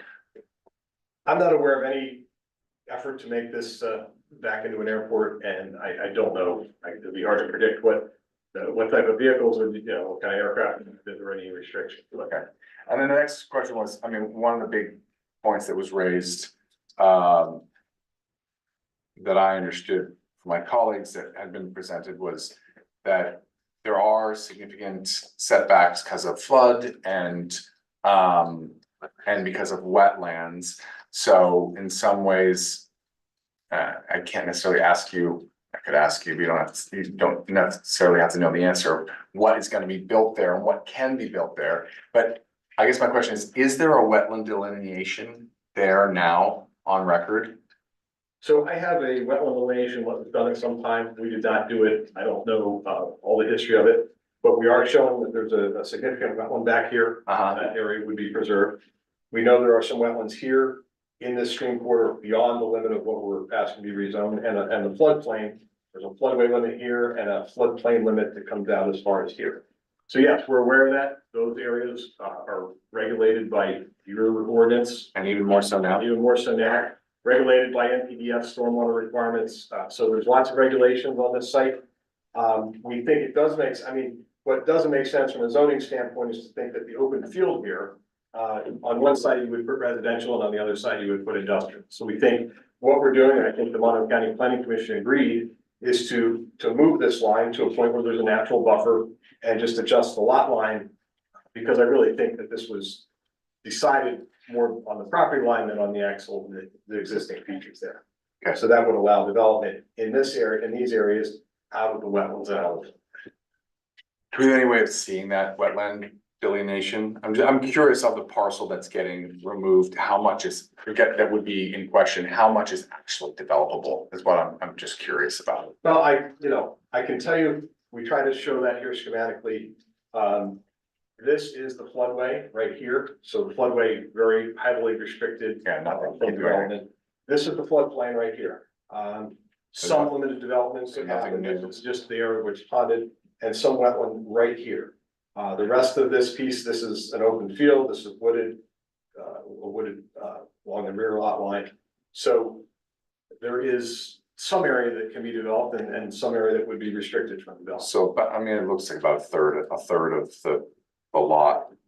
Yeah. Maybe if you add the 75-foot setbacks on the wetland. Right. That might correspond with the floodplain line here. So I'd say you're right, probably a third of that lot would be restricted, and provide buffers from those critical areas. Pat, you went. Well, that was our concern, the concern of the council mainly was that it wasn't clear, what exactly what the wetlands area was and how much of that wetlands area would in fact be protected, how much of that parcel would in fact be protected. You're saying that you know that, and Well, we didn't know that. I'm just, on the map that we submitted, that information is shown. I think your ordinance is probably gonna require that the wetland delineation be updated, so. Well, it has to be if you subdivide or if you Right, do so- anything. So I say there's some record wetland information. It seems very detailed. It seems to make sense. But I'd say for the purpose of this, it's a planning tool And your new ordinance, I think, will require that it be out and redelineated to make sure it's properly protected, during development. I have a question, but it's kind of for Ron, and Ron's not here, which is basically, is there any way in granting, so I know you need to be able to do wetland delineation if you're gonna subdivide, which is this considered a subdivision? So what we would, to do a lot line adjustment would be, I don't. Lot line, that's the minor. I mean, certainly, I can say this, that if we are starting on a project and we're not, we can't verify, we don't do the wetland delineation itself, but certainly we're not gonna go into a project without a wetland delineation. Well, you have to, if you're doing land Verified by, development. verified by the Army Corps or by a consultant that we can, Right. either have them update it and verify it. I mean, because the last thing we wanna do is get well into a project and all that cost and then find out that for some reason there's a change in the wetland. Yeah. direction. I guess I was I wondering- think your ordinance is going to require that we, I just took a glance at it, but I believe that new ordinance you have requires that a qualified. It does for any land development or subdivision. I guess I'm just wondering if this therefore counts as a subdivision, can it be a requirement of such a change? If we were to move this forward and have a change to M1, can if you condition it that a wetland delineation be done on that plot? I don't know if it can. Does anybody know what he wants to do with this or why? I can say just to have industrial, I don't know any specific plans, but I can say that any development here is gonna require land development. Of course. And so we will be subject to those regulations. I think you're well covered, just like the floodplain regulations that we have to meet, the wetland regulations. We will have to meet all of those as a, if this proceeds to land development, and that's, when the detail. Pam, to your question, I think it'd be fun to know, be interesting to know, but having been down this before, it doesn't matter because the reason it doesn't matter is they can say whatever they want, and if they choose to do something different, there's no recourse. Well, I'm sure Robert knows, he meets with him all the time, should we ask him? But I'm just saying, even if he has an idea, if he changes what he wants to do, so I have to think, whatever the answer is to what he's going to do is irrelevant, because he could do whatever he's allowed to do in an M1 if we It change. might make it more palatable to some people. Well, does he wanna sell? I mean, can you share a little I light? honestly don't know. Okay. I don't know, other than, this piece is M1, he can proceed with development here. And if we look, he asked us to look, say, hey, look at the property I have left. What seems to make sense? And, we just said, boy, it seems like a conflict that we wanna do residential right here and industrial right here. Yeah. You're permitted to do industrial right here, and we're just asking that. It seems to make sense that the industrial's across the street. It would also be on this side of the street. There's a natural barrier here, and this is splits it right down the middle of the. I mean, I personally agree with the Monroe County Planning Commission, which also effectively said the same thing, that it makes sense. It makes sense that that's probably where it should have been. I'm just trying to also put my environmental hat on and. I do believe all the same restrictions are in it for an M1 versus an R1 as it relates to. Water buffers and wetlands buffers, that doesn't change. Correct. I think it makes sense. I think you're right. No one is gonna build there. I wouldn't wanna build an R1 right there. Michael, also, you also have to think about the public safety in the community too. Cause we already have M1 in the airport and this recent incident that happened and everyone's aware of it. And the township knew about those containers for the past 3 years, and the zoning officer never did their investigation about it. And you guys are aware about it. I obviously what we heard. You just started, so. I know, well, what we heard in the news was absolutely terrible that this has happened on this property. Not this one. Not this property, but in our M1 district, I understand. I don't think the issue is related to this at all. But I'm just saying, if this is converted to an M1, you don't know what's gonna be stored there, you might have containers again there. If it's a commercial lot, Yeah, I mean, we might have containers but anywhere. I'm just saying, I know. M1, the only area is the airport, and then this may be soon to be. And we seem to have a cesspool over there and Bob's not gonna be here, he doesn't live here. So. No, I mean, I think generally. What's his intention? He could sell it as R1 too, and someone could build a home there. Yeah, I don't think. I would venture to say he probably would have sold it as R1 if he could have. Well, then, Well, then the I mean- rumors might be true then. I mean, I'll also If I say, tell it's a there's single also, player I mean, 30 minutes ago, I was hearing complaints about what we don't need is more R1, we don't need more residential, because it's, and I tend to agree with that. By and large, extra residential is tax neutral or tax negative, it increases your taxes generally across the board.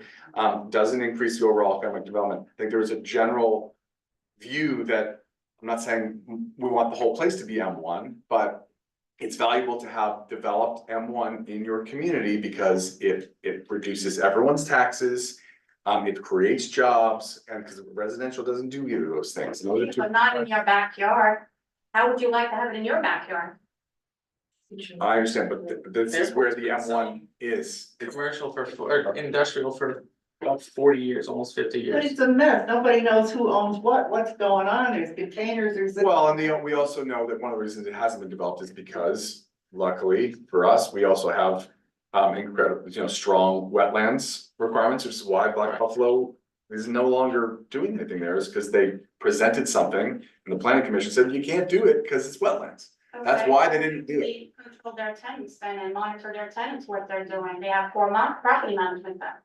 Yeah, well, they're not around, right? Correct. See, that's my problem. I mean, I can't help but think who the hell's gonna run it. Where's Bob now? He's in Florida or Virginia? I don't know, but, and you're right, you may sell it but, I mean, to your point, I mean, if that is really the biggest concern, then changing it so that it can be developed and actually be something as opposed to vacant where bad things happen is probably a good thing. Where's the whole? I just Sorry, want to say, I know. I just want to avoid the speculation about what can be, can go great or bad. It doesn't matter what it is or where it is. And the zoning has almost nothing to do with the criminal enterprise that was there. And thankfully, the authorities who actually have jurisdiction over that are investigating that. We're not gonna conflate zoning with that. Correct.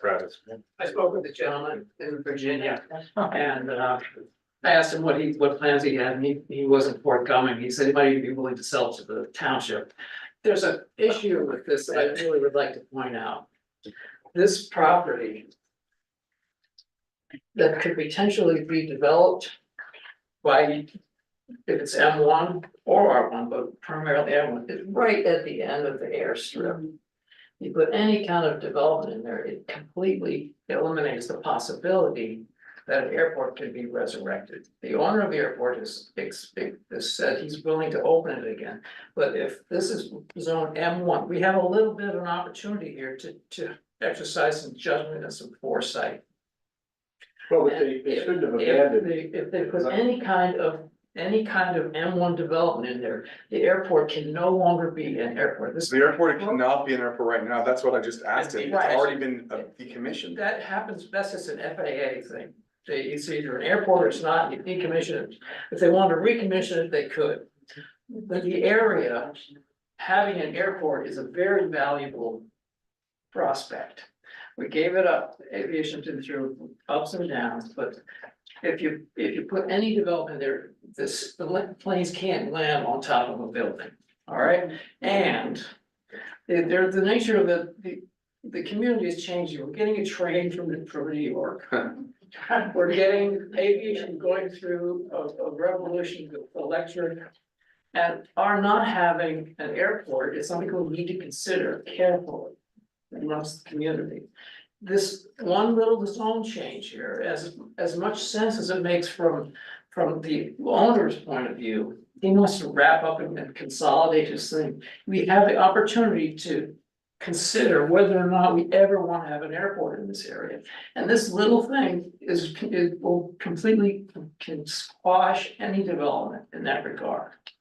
Okay, and your client is not forthcoming about what he wants to do with it, and there's an intent. Right, let me just say this, it doesn't matter if someone's forthcoming or not until they submit. Excuse me, but if you look at the map and you will look at where this is and you know where the airport runway is, this has nothing to do with the airport runway. It's nowhere near it. It's off to the side. It's across the road from where the airport ends. And as far as the airport being developed as a new airport, I've spoken to the new owners. They may or may not be interested in that, but it has nothing to do with this. Nothing to do with this parcel. nothing to do with the way this parcel is developed. By the way, It's Brett, different. Wait, no, hold on, let me answer this one. Robert is correct in this sense because the planes take off and land over Lake Valhalla. No, So they take off. No, both- no, can I both- correct you, both Leah? directions. Hold on a Depending on the second, hold on a crossing, second, coming hold from on an a second. aviation background, That big, come the other way around too. they, airplanes land both directions. Yeah. On this airport. by the way, Robert is the one, nothing, not trying to, I guess I am calling you out, Robert. But that made sure we didn't get a cell tower up there because he really likes the airport. I'm just saying, so he. You are mistaken, Mr. Levenheim. You know, the Directly on the path- This is directly on the path to the landing of that used to be airstrip. It's directly in the path. That airstrip closed because Troy needs to be repaid, which is very costly, and Troy didn't wanna spend the money. Well, but if I, We if can I could, speculate regardless, but I suspect it's not very profitable to have an airport. I'm just Yeah, suspecting. if I could just make one statement, this is residential development. We could put a residential house in there now. We don't think that's the appropriate development. It would have the same issue with the airport. And, I don't think the township's in a position where they're gonna say you can't develop this because there might be a future. Correct. I Airport mean, coming. it's true, Brett. Technically, a I get residential it, I could develop totally as get it. well. I'm telling you, this is an opportunity you have for foresight. And you can, all according to all the, it makes perfect sense what he's asking for, but he's not addressing the airport issue. Well, then maybe the owners of the airport want to approach, And buy it. my client, buy it so that he can have the appropriate clearances that he'll need. And I'm sure if you come in for a new airport, all those clearances are things that they would have to secure, from private adjoining property owners. Sure. Well, LPS built at the end, and when they built those, I guess they didn't tell the people there was an airport, and those No, people had it fixed. I mean, this is actually, Brett, this is a good point. He owns that land. So he might be inclined, if he wants to make it industrial. And the airport says, oh, we need to get clearance above your land, he just won't give it to them anyway. I have a question. I'm just, go ahead. there's a lot of ifs. Why is Robert allowed to meet with all these developers privately? We're all allowed to. In fact, we do because it's the only way, we can't talk to each other outside. No, Robert loves developers. He said that publicly. I mean, he'll give them anything. Alright, And I don't know, but I just, the last two times, I just find that. I'll just say we all meet with the developers and we meet alone because we can't meet as a group because we have to do information fact finding. That's part of our. How little work, so that, like. we're not gonna denigrate people. We're moving on. All right, Is there anything else, Nate? No, I just say in conclusion that if, rental uses, it will have to come through your planning commission, county planning commission, all the requirements of your development ordinances and your planning commission, which are, I will say, have been through the process, are very thorough. And that would be the time when those kind of questions begin. Okay, Thank you. all right. alright, I'm gonna entertain a motion to close the public hearing. Before you do that, wanna enter one last thing. We do have a letter from our zoning officer stating that if you do choose to rezone the parcel, it will not create a violation of this township zoning ordinance, and that's dated May 24th, 2024. Without objection. And did we brought in the Monroe County Planning Commission? A letter? At the, hold Technically doesn't. Sure. on. Yeah, I can write it in again, just in case. Let's make sure it's there as well. Anything that we reference is incorporated by reference. And the planning commission as well. Yes, all the commissions, all the Okay, all right, councils. great. Okay. Do I hear a motion to close the hearing? I'll motion to close the hearing. Motion by Mr. Second. Albert, do I hear? Second, Mr. Levenheim, any questions? All in favor? Aye. Aye. Alright, so let the record reflect that that is closed at 7:58 PM. Board, do you want to entertain a motion? Sure. I'll motion to, do I approve it or to motion to rezone? Adopt the ordinance. What? Oh, adopt.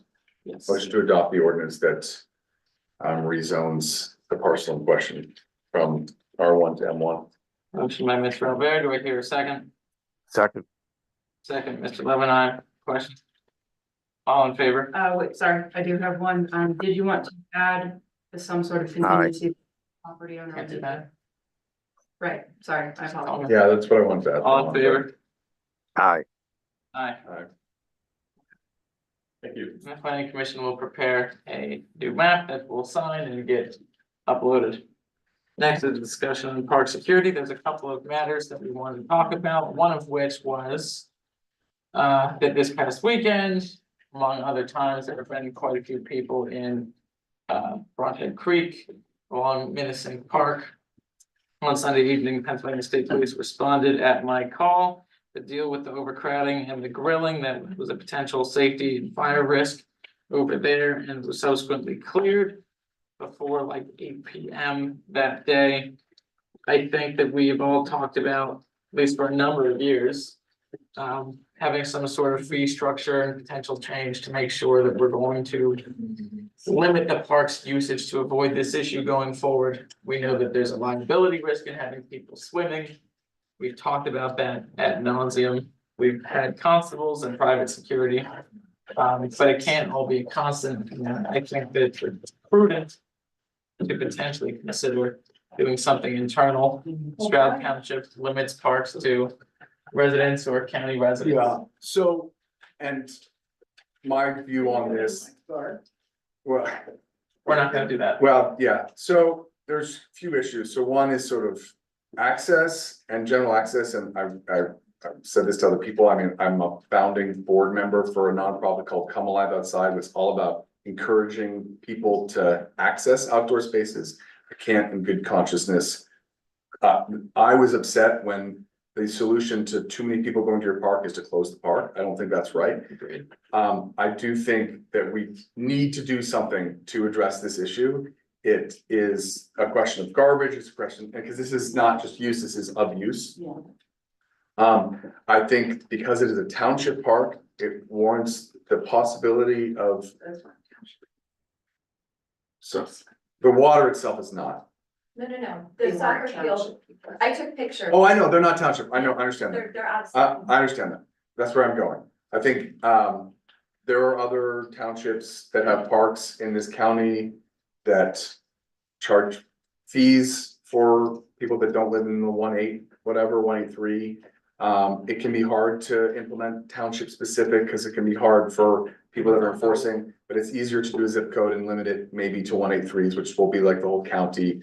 I don't think it's a solution that can be simple. I also don't think it necessarily works in those places, because Yeah. it's hard to enforce that. But I think we should try to do something. I do believe that, I think we can make the money that it would cost to have a park person be there at least on busy weekends.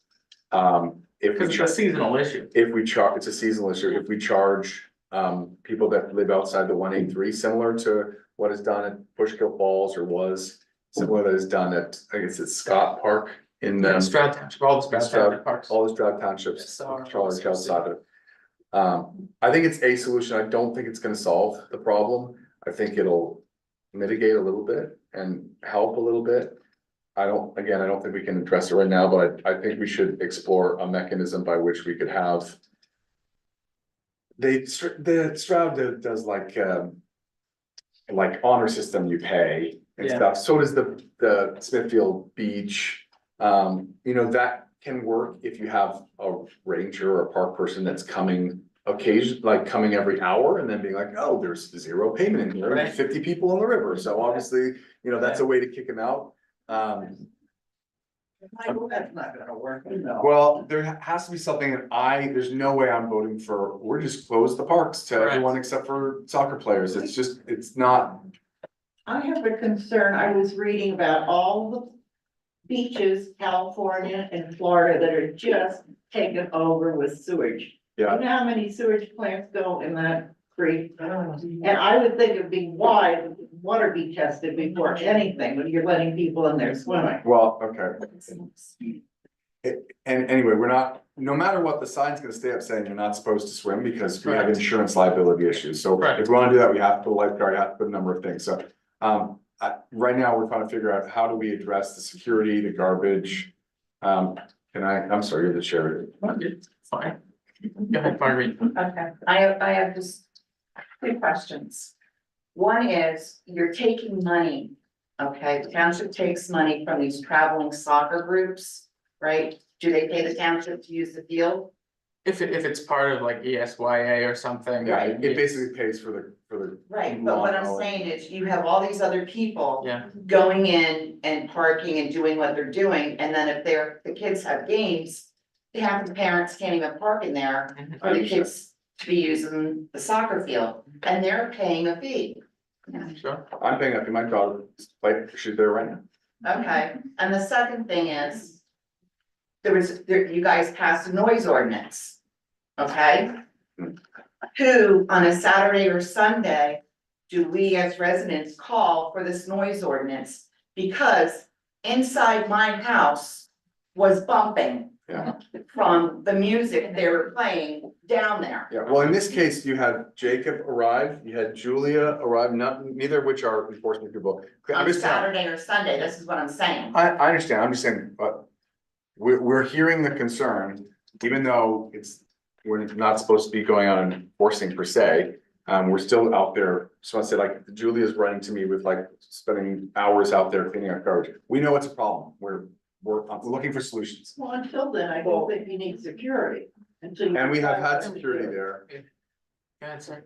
Hi, State your name for the record. David Young, and as far as security, because I was there this weekend, to Marguerite's point about the noise, my daughter was trying to take a nap with the noise machine, and you could still hear the music over the noise machine, we're a Yeah. quarter mile away, so like, I made a phone call to the Monroe County Dispatch, whatever, and then they patched me through the state police for some reason, and they explained why that was a mistake, but, you know, I think Marguerite and myself and others are, who should we be contacting, because like, I agree with your point that it's a public park and people wanna go swim and cool off this hot.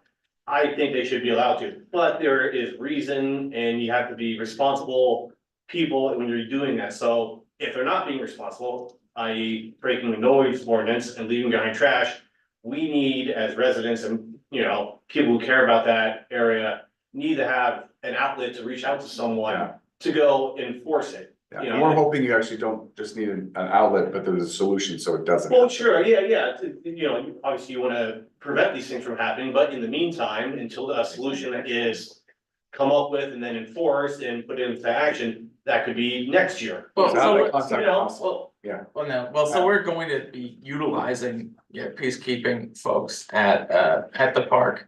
So how do I In the contact meantime- a peacekeeper? What, is there I a mean- hotline? Is there a list of I'll numbers? figure out the best way to do that, cause I don't know what the constable system has. I can tell you, you have no teeth to this. You have no enforcement mechanism. That's the reality. Yeah. Where you're at right now. You can have a constable. He does not have authority to enforce your ordinance. Right. You've no teeth. You can put a guy in there with a gun. It will not matter. He can ask them, but doesn't, they can stay. I will say, we've had pretty decent success I can preventing tell you, folks. after the police left, after the state police left on Sunday, it started all back up again. The booming, the rattling in the house, his 3-week-old baby with a noise Yeah. machine, can't sleep. You know, so there is no solution right now. There might be, I can also tell you it's Smithfield Township, my husband's business is right across from Pine Brook Park. Yeah. They charge for non-residents. That also is an imperfect solution. Correct. Because as soon as you call the state police and they come and they leave, it's actually Stroud Regional, as soon as you call Stroud They have Regional and police. they leave, it starts up again. My Right. husband will be on the phone 4 or 5 times on a Saturday, when the Yeah. windows at the shop are open, and he can't hear the phone calls. Yeah, So there's, Well, one thing we also talked about is, and like I said, I hate that we close, we do agree there should, we've talked about this before. There will be opening and closing times for the park, they're already listed, but gates are gonna need to be open and closed. And so that it is related to park staff and staffing Correct. people that can go and close it. Yeah. I'm just saying, I mean, if you can't drive in, you're gonna have less. I'm not saying you're not gonna kick everybody out. There's. They walk in and you find them walking around with flashlights. They'll walk right through, they'll park the vehicle, they walk well, right through. there's a difference, if they do that though, they're gonna be in trouble with the state police, because you're legally not allowed to park in those We can't areas. be calling the poor state police, they've got enough to do. Well, unfortunately, doing nothing is not a solution, and everyone here has a great way of saying, well, we can't stop it, and it's true, we can't stop everything, but Aren't you gonna have to have a lifeguard for liability? No, we're not allowing No. swimming. It's not a swimming spot. There's no swimming there. There's swimming. No swimming. correct. Can I just You're say, at risk. my concern, I think I echo, the sentiments about. You want people outside, you do, Yeah, you want them enjoying nature. I mean, it's a park, we have a park so that people can enjoy the park, but Correct. yes. This township and some of the eastern townships and even perhaps throughout our county. We have a unique proximity to New York City. People don't worry about trash in New York City because the city takes care of it for them. They don't understand, they don't think about it, and every time you create waterfront access, this is the problem. Yeah. It's unfortunate, the feds and the Park Service are struggling with the problem, that's why there's a fee now. Right. It's not perfect, but something definitely has to be done, because I don't think that it is fair to put the burden of this situation, that the pressure on the waterfront access on the residents of this township. Oh, And that's not our intent. Yeah, so I think that needs to really be addressed. I do think, I mean, I voiced this, I do think some sort of fee structure for non-residents is the way to go. It's a question of how to do it, how to make it as effective as possible. I agree, it's not gonna be perfect. Sure. It gives another outlet for saying, instead of just, there's a sign that says you can't swim here. It also says you also can't park here because unless you pay this fee, and I will stand here until you leave. And yes, I'm not gonna have a gun, I'm not gonna be able to absolutely enforce it. But a lot of people, when asked to leave and standing there and asked to leave, most are going to leave. Yeah, I agree with you. And one of the other things. They might come back if you leave, if that person leaves. So the idea would be, yeah, we probably in July and August need someone full-time that's this is the park that has the main problem of our 5 parks, 4 parks. We do not need any more parks. We're done with we're parks. not- Well, I disagree with you on that. I believe that We people, have 500 acres of the National Park Service right up there. yeah, We have the Delaware River. okay. But you're gonna be paying someone that can't do anything Well, other you're gonna, than to get on the phone and to call. No, no, hold on, let me, I've just said, I don't think they're doing nothing. They don't have unlimited power to kick them out, but they have some power in that there is a power of persuasion. It does work. We know it works. We know people leave. And yes, when that constable left, they came back. So what if we have someone that stays there all the time? Generally, these aren't bad people, okay? They just don't know. They don't know, and they don't necessarily know the rules, and they might be. Yeah, but how many times have you gone 45 in a 40-mile-per-hour zone? You've done it before, so have I.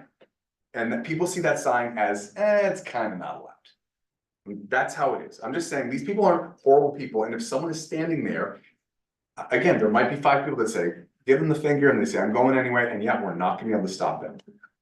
Okay, the minute somebody drowns, you're gonna get sued. And we incur no liability because we forbid it. We're not, Doesn't matter. well, okay, so we're not saying you can go swim, we're saying into the park, that means entrance, and then obviously it also means if you have 183, also maybe if you are part of the soccer group. Right. I'm not saying it's gonna be easy to do, but the alternatives, from my view, just closing it is not, we gotta try something. Yeah. Correct, and on top of that, I think that most of our approach in a lot of these other parks has worked. We've been able to prevent this issue from happening elsewhere. This is a uniquely situated park that, has that issue. Very, yeah, it's the. We don't have this issue at Mount Nebo, we don't have it at Waterfront, despite having, the water, it's not that type of issue. So I think that we're going to experiment, but it's going to take us a little bit, but we're going to have a solution. The other security, do we wanna talk about the incident? Yeah, at the? I was gonna finish that point, then let Christine talk, cause I assume it's about the same. About the park. Yeah, good. So. I don't know if it's the appropriate venue to say this, but. Have the community members who are most affected by this. I would buy some air horns, coordinate and chase them out. I, I think that would probably be harassment. But I don't think you can do that. And word of mouth. You've asked them to turn it down, you say things. I mean, Christina, if you're volunteer. I just wanted to say to a further point. To my knowledge, the township's never utilized its parks ordinance to charge people, but that is an option. There are also general laws that we can utilize, like trespass, defiant trespass, there are options, and we're gonna be pretty strict about that. I mean, there's going to be a variety of changes, but we're going to make sure that it doesn't impact. We don't have the unlimited power to do something about it, and we don't have a police force, so we don't have anyone that can actually enforce our ordinance. Any law enforcement that we can enforce it through the judicial system, which we all know is difficult. But there are some things that we can do, and we're gonna try. I mean, I don't know what else we can do, but except for that. Can we move on to also this, it's gonna come up related to the road as well, but related to volunteers in the parks. Yes. Okay. You want me to do it? Go ahead. Okay, so we had an incident where we have had volunteers from time to time in our parks doing, some brush cleaning. We have a bike group that's gone in to fix the bike trail, and there are some individuals that have done work along the Frisbee golf. We had an incident on the weekend, so we need to revamp, what is permissible for volunteers. We are going to put, I don't know, if we have to do a resolution to put into place. Yes. Can you say what the incident was since you? Well, a vehicle, one of the individuals that was volunteering to clear brush, was putting brush on private property, was belligerent to a property owner on the spot, was using the road, which they were, by the way, specifically told by the township they were not to do.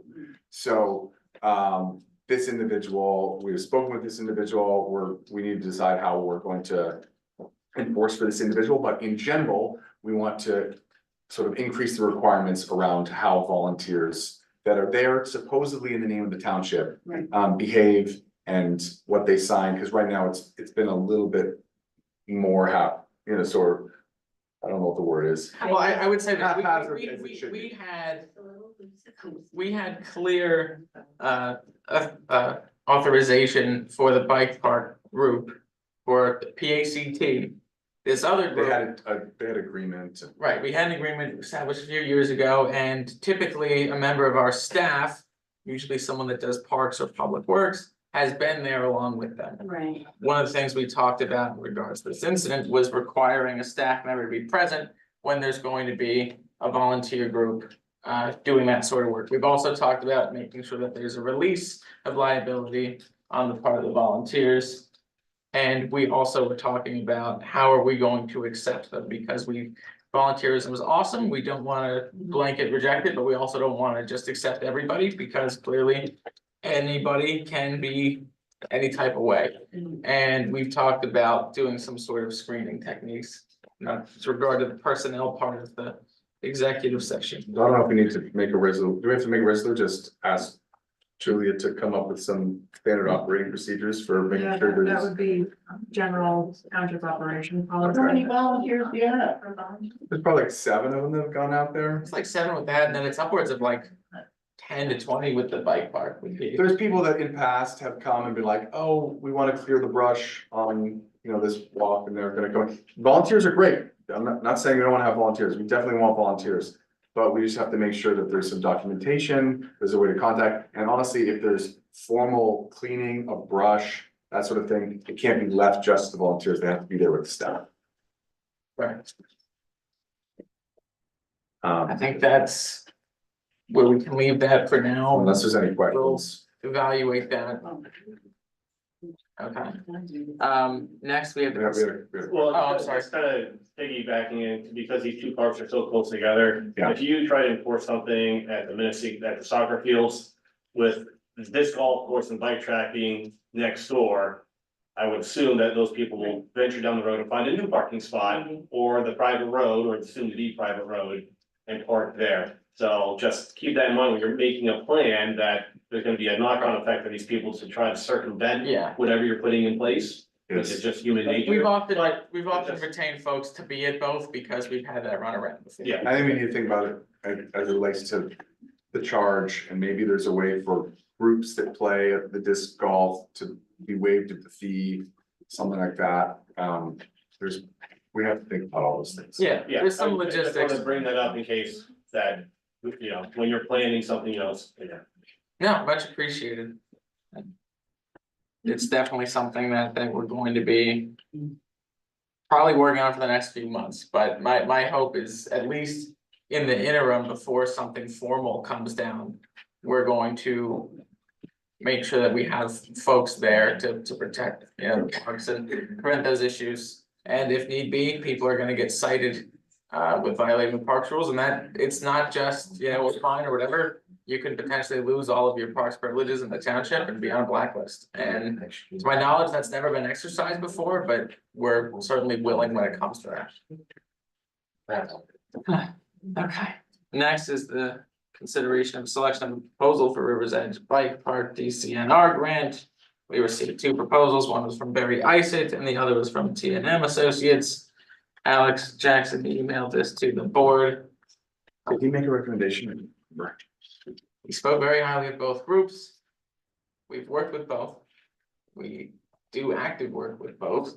I think in light of the work that that T&M has been doing on the I guess you can call it redesign of the drainage and whatnot that you're currently doing. I would be in favor of having T&M do this work. Was there a number or something? No, the number was fixed, right? The cost is. At So you have to take the lowest bidder, don't you? That's what I'm asking. No, we have the ability to choose in the circumstances, the professional service, it's not the actual construction. It's like So the it's not same a as the public- lawyer, though, you know, lawyers and. Cause it's, where's the dollar amount on each? See with Alex. 54 pages, so. And then see,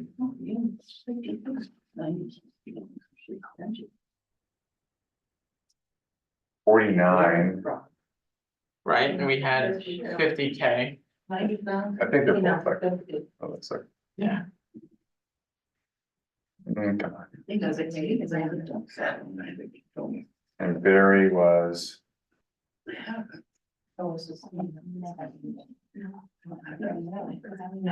John, you should put these on the front next time.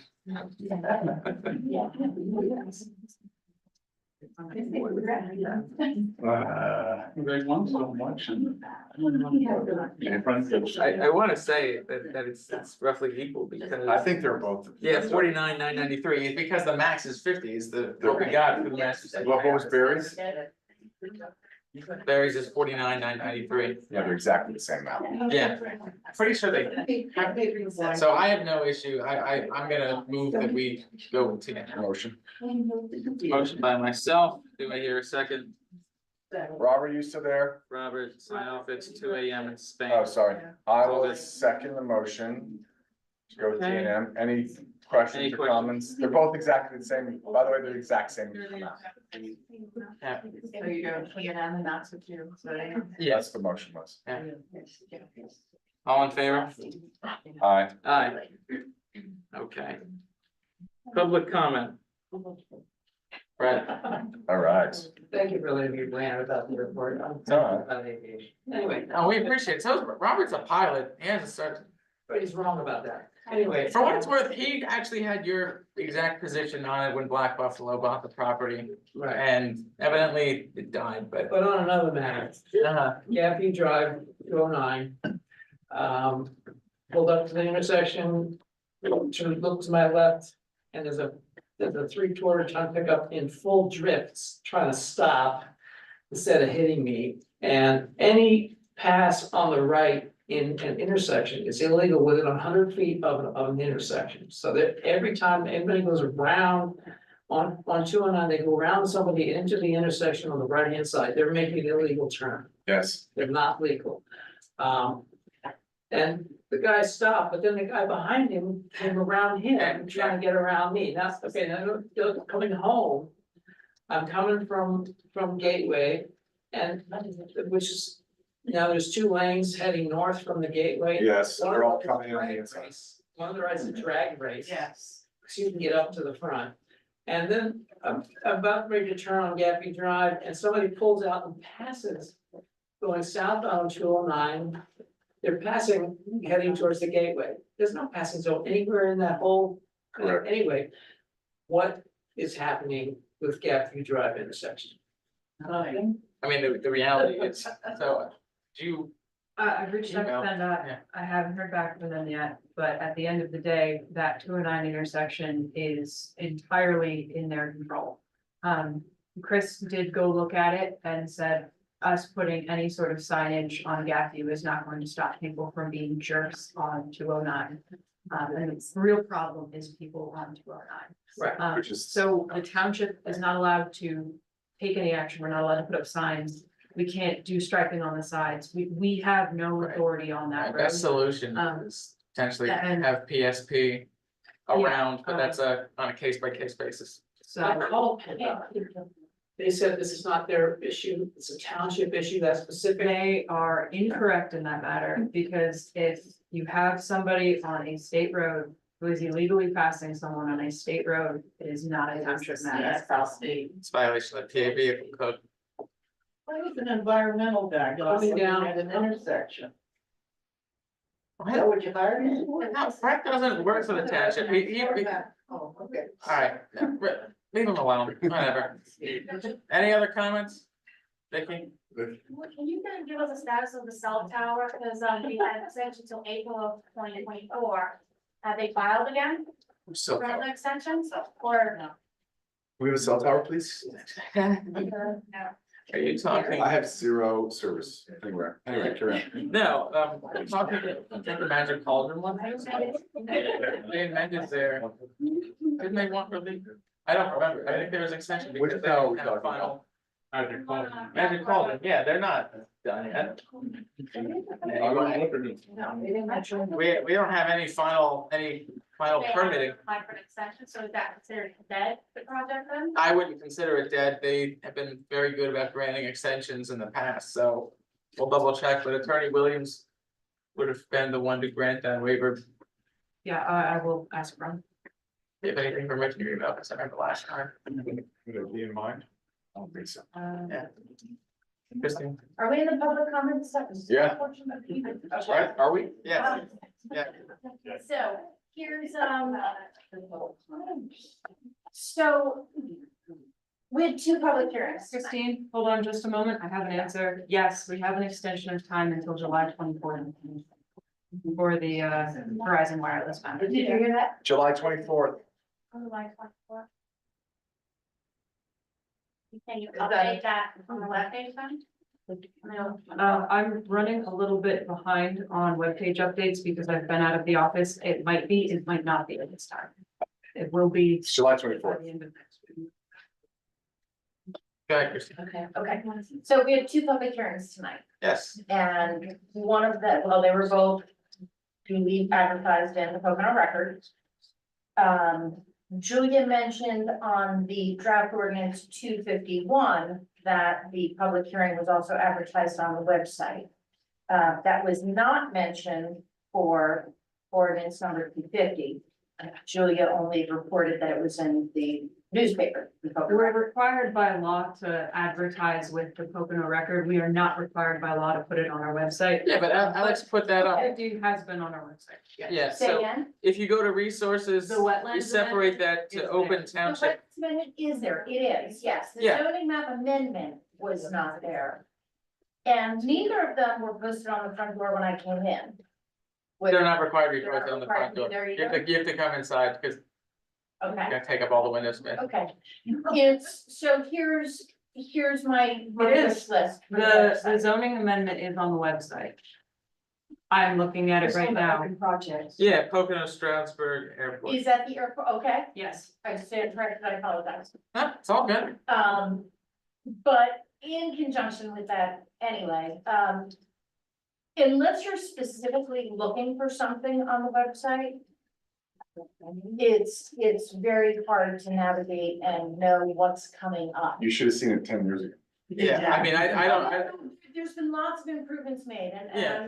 I don't want you to. I appreciate what you're saying, but I don't know how to make people know where to look. It's Well, under so resources. My initial, Suggestion. default position, thank you, was to Yeah. go to the calendar. And the meetings are there, Yes, and there's no cross-reference between what's gonna be happening at the meetings, or you have to either wait for the agenda, which is only 24 hours in advance, or you have to go project by project and open up each one and open up each document. And it's very cumbersome to truly understand what's gonna be happening at the meeting that you're coming to in 24 hours. Does that make sense? I mean, I can appreciate what you're saying, and again, I'm gonna say we're better than everyone else on it, because I don't know an easy way to do what you're hoping for.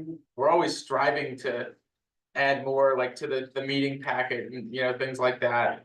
Right, But other than that, I mean, on the calendar, upcoming hearings or, well, but it's, if we list every single public hearing, it will change your view of the website depending on whether your mobile, iPad, whatever, or desktop.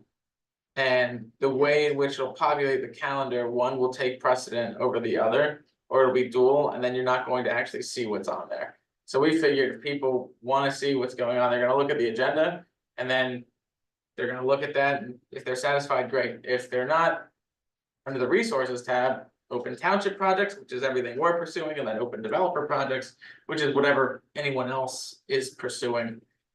That's our thought process for right now. There might be some ways that we can creatively edit the board pages to link to those other pages, but we don't wanna, you know, clog it up either, but it's something. If I can step in, we're in the process right now of researching a new system. Just like the Healthy Minds, whenever there was an update on that page, there was an email blast that went out. There is a mailing list right now for every single open developer and open township project that we have. So if you come to me or you call Alex or Diana and say, hey, this is what I want to do, we'll throw you on those lists. The problem is that is becoming so massively cumbersome. I'm sure. I am spending at least I'm 25% of my time updating that. So we're in the process right now of researching how we can automate that. So we can go, hey, you know, we did this, here's the list, click, ready, go. We're working on transitioning our e-newsletter list, and there's a program that we're actively looking into called IndiGov, which you'll never see, it's on the internal side, but it basically is an easy way to streamline your relationship with the municipality, so we'll get whatever you send us and we can store stuff, you know, we can tag you as like, you know, your concern is X. You know, whether it's something generic like roads, or if it's something more like specific to a project, then we can segment those lists. So we're working on stuff like that. We talked to some people about something called Text My Gov. We didn't really feel like that was the most efficient for our use, but the county's doing it now, so we're hoping, see how that goes, but there's a couple of options. We originally thought about Savvy Citizen, but we didn't feel like it was worth it, for, you know, for the money for what we would get. Yeah, Coolbot, East Stroudsburg, and a couple other places utilize it. It's kind of like Remind if anyone has any school students. Another one of those? Well, we're not, that's why we're not doing it. Alright, 1 second, Lynn. Alright. Julia, I had emailed you, I believe, to make sure I was on the email list of the PRD.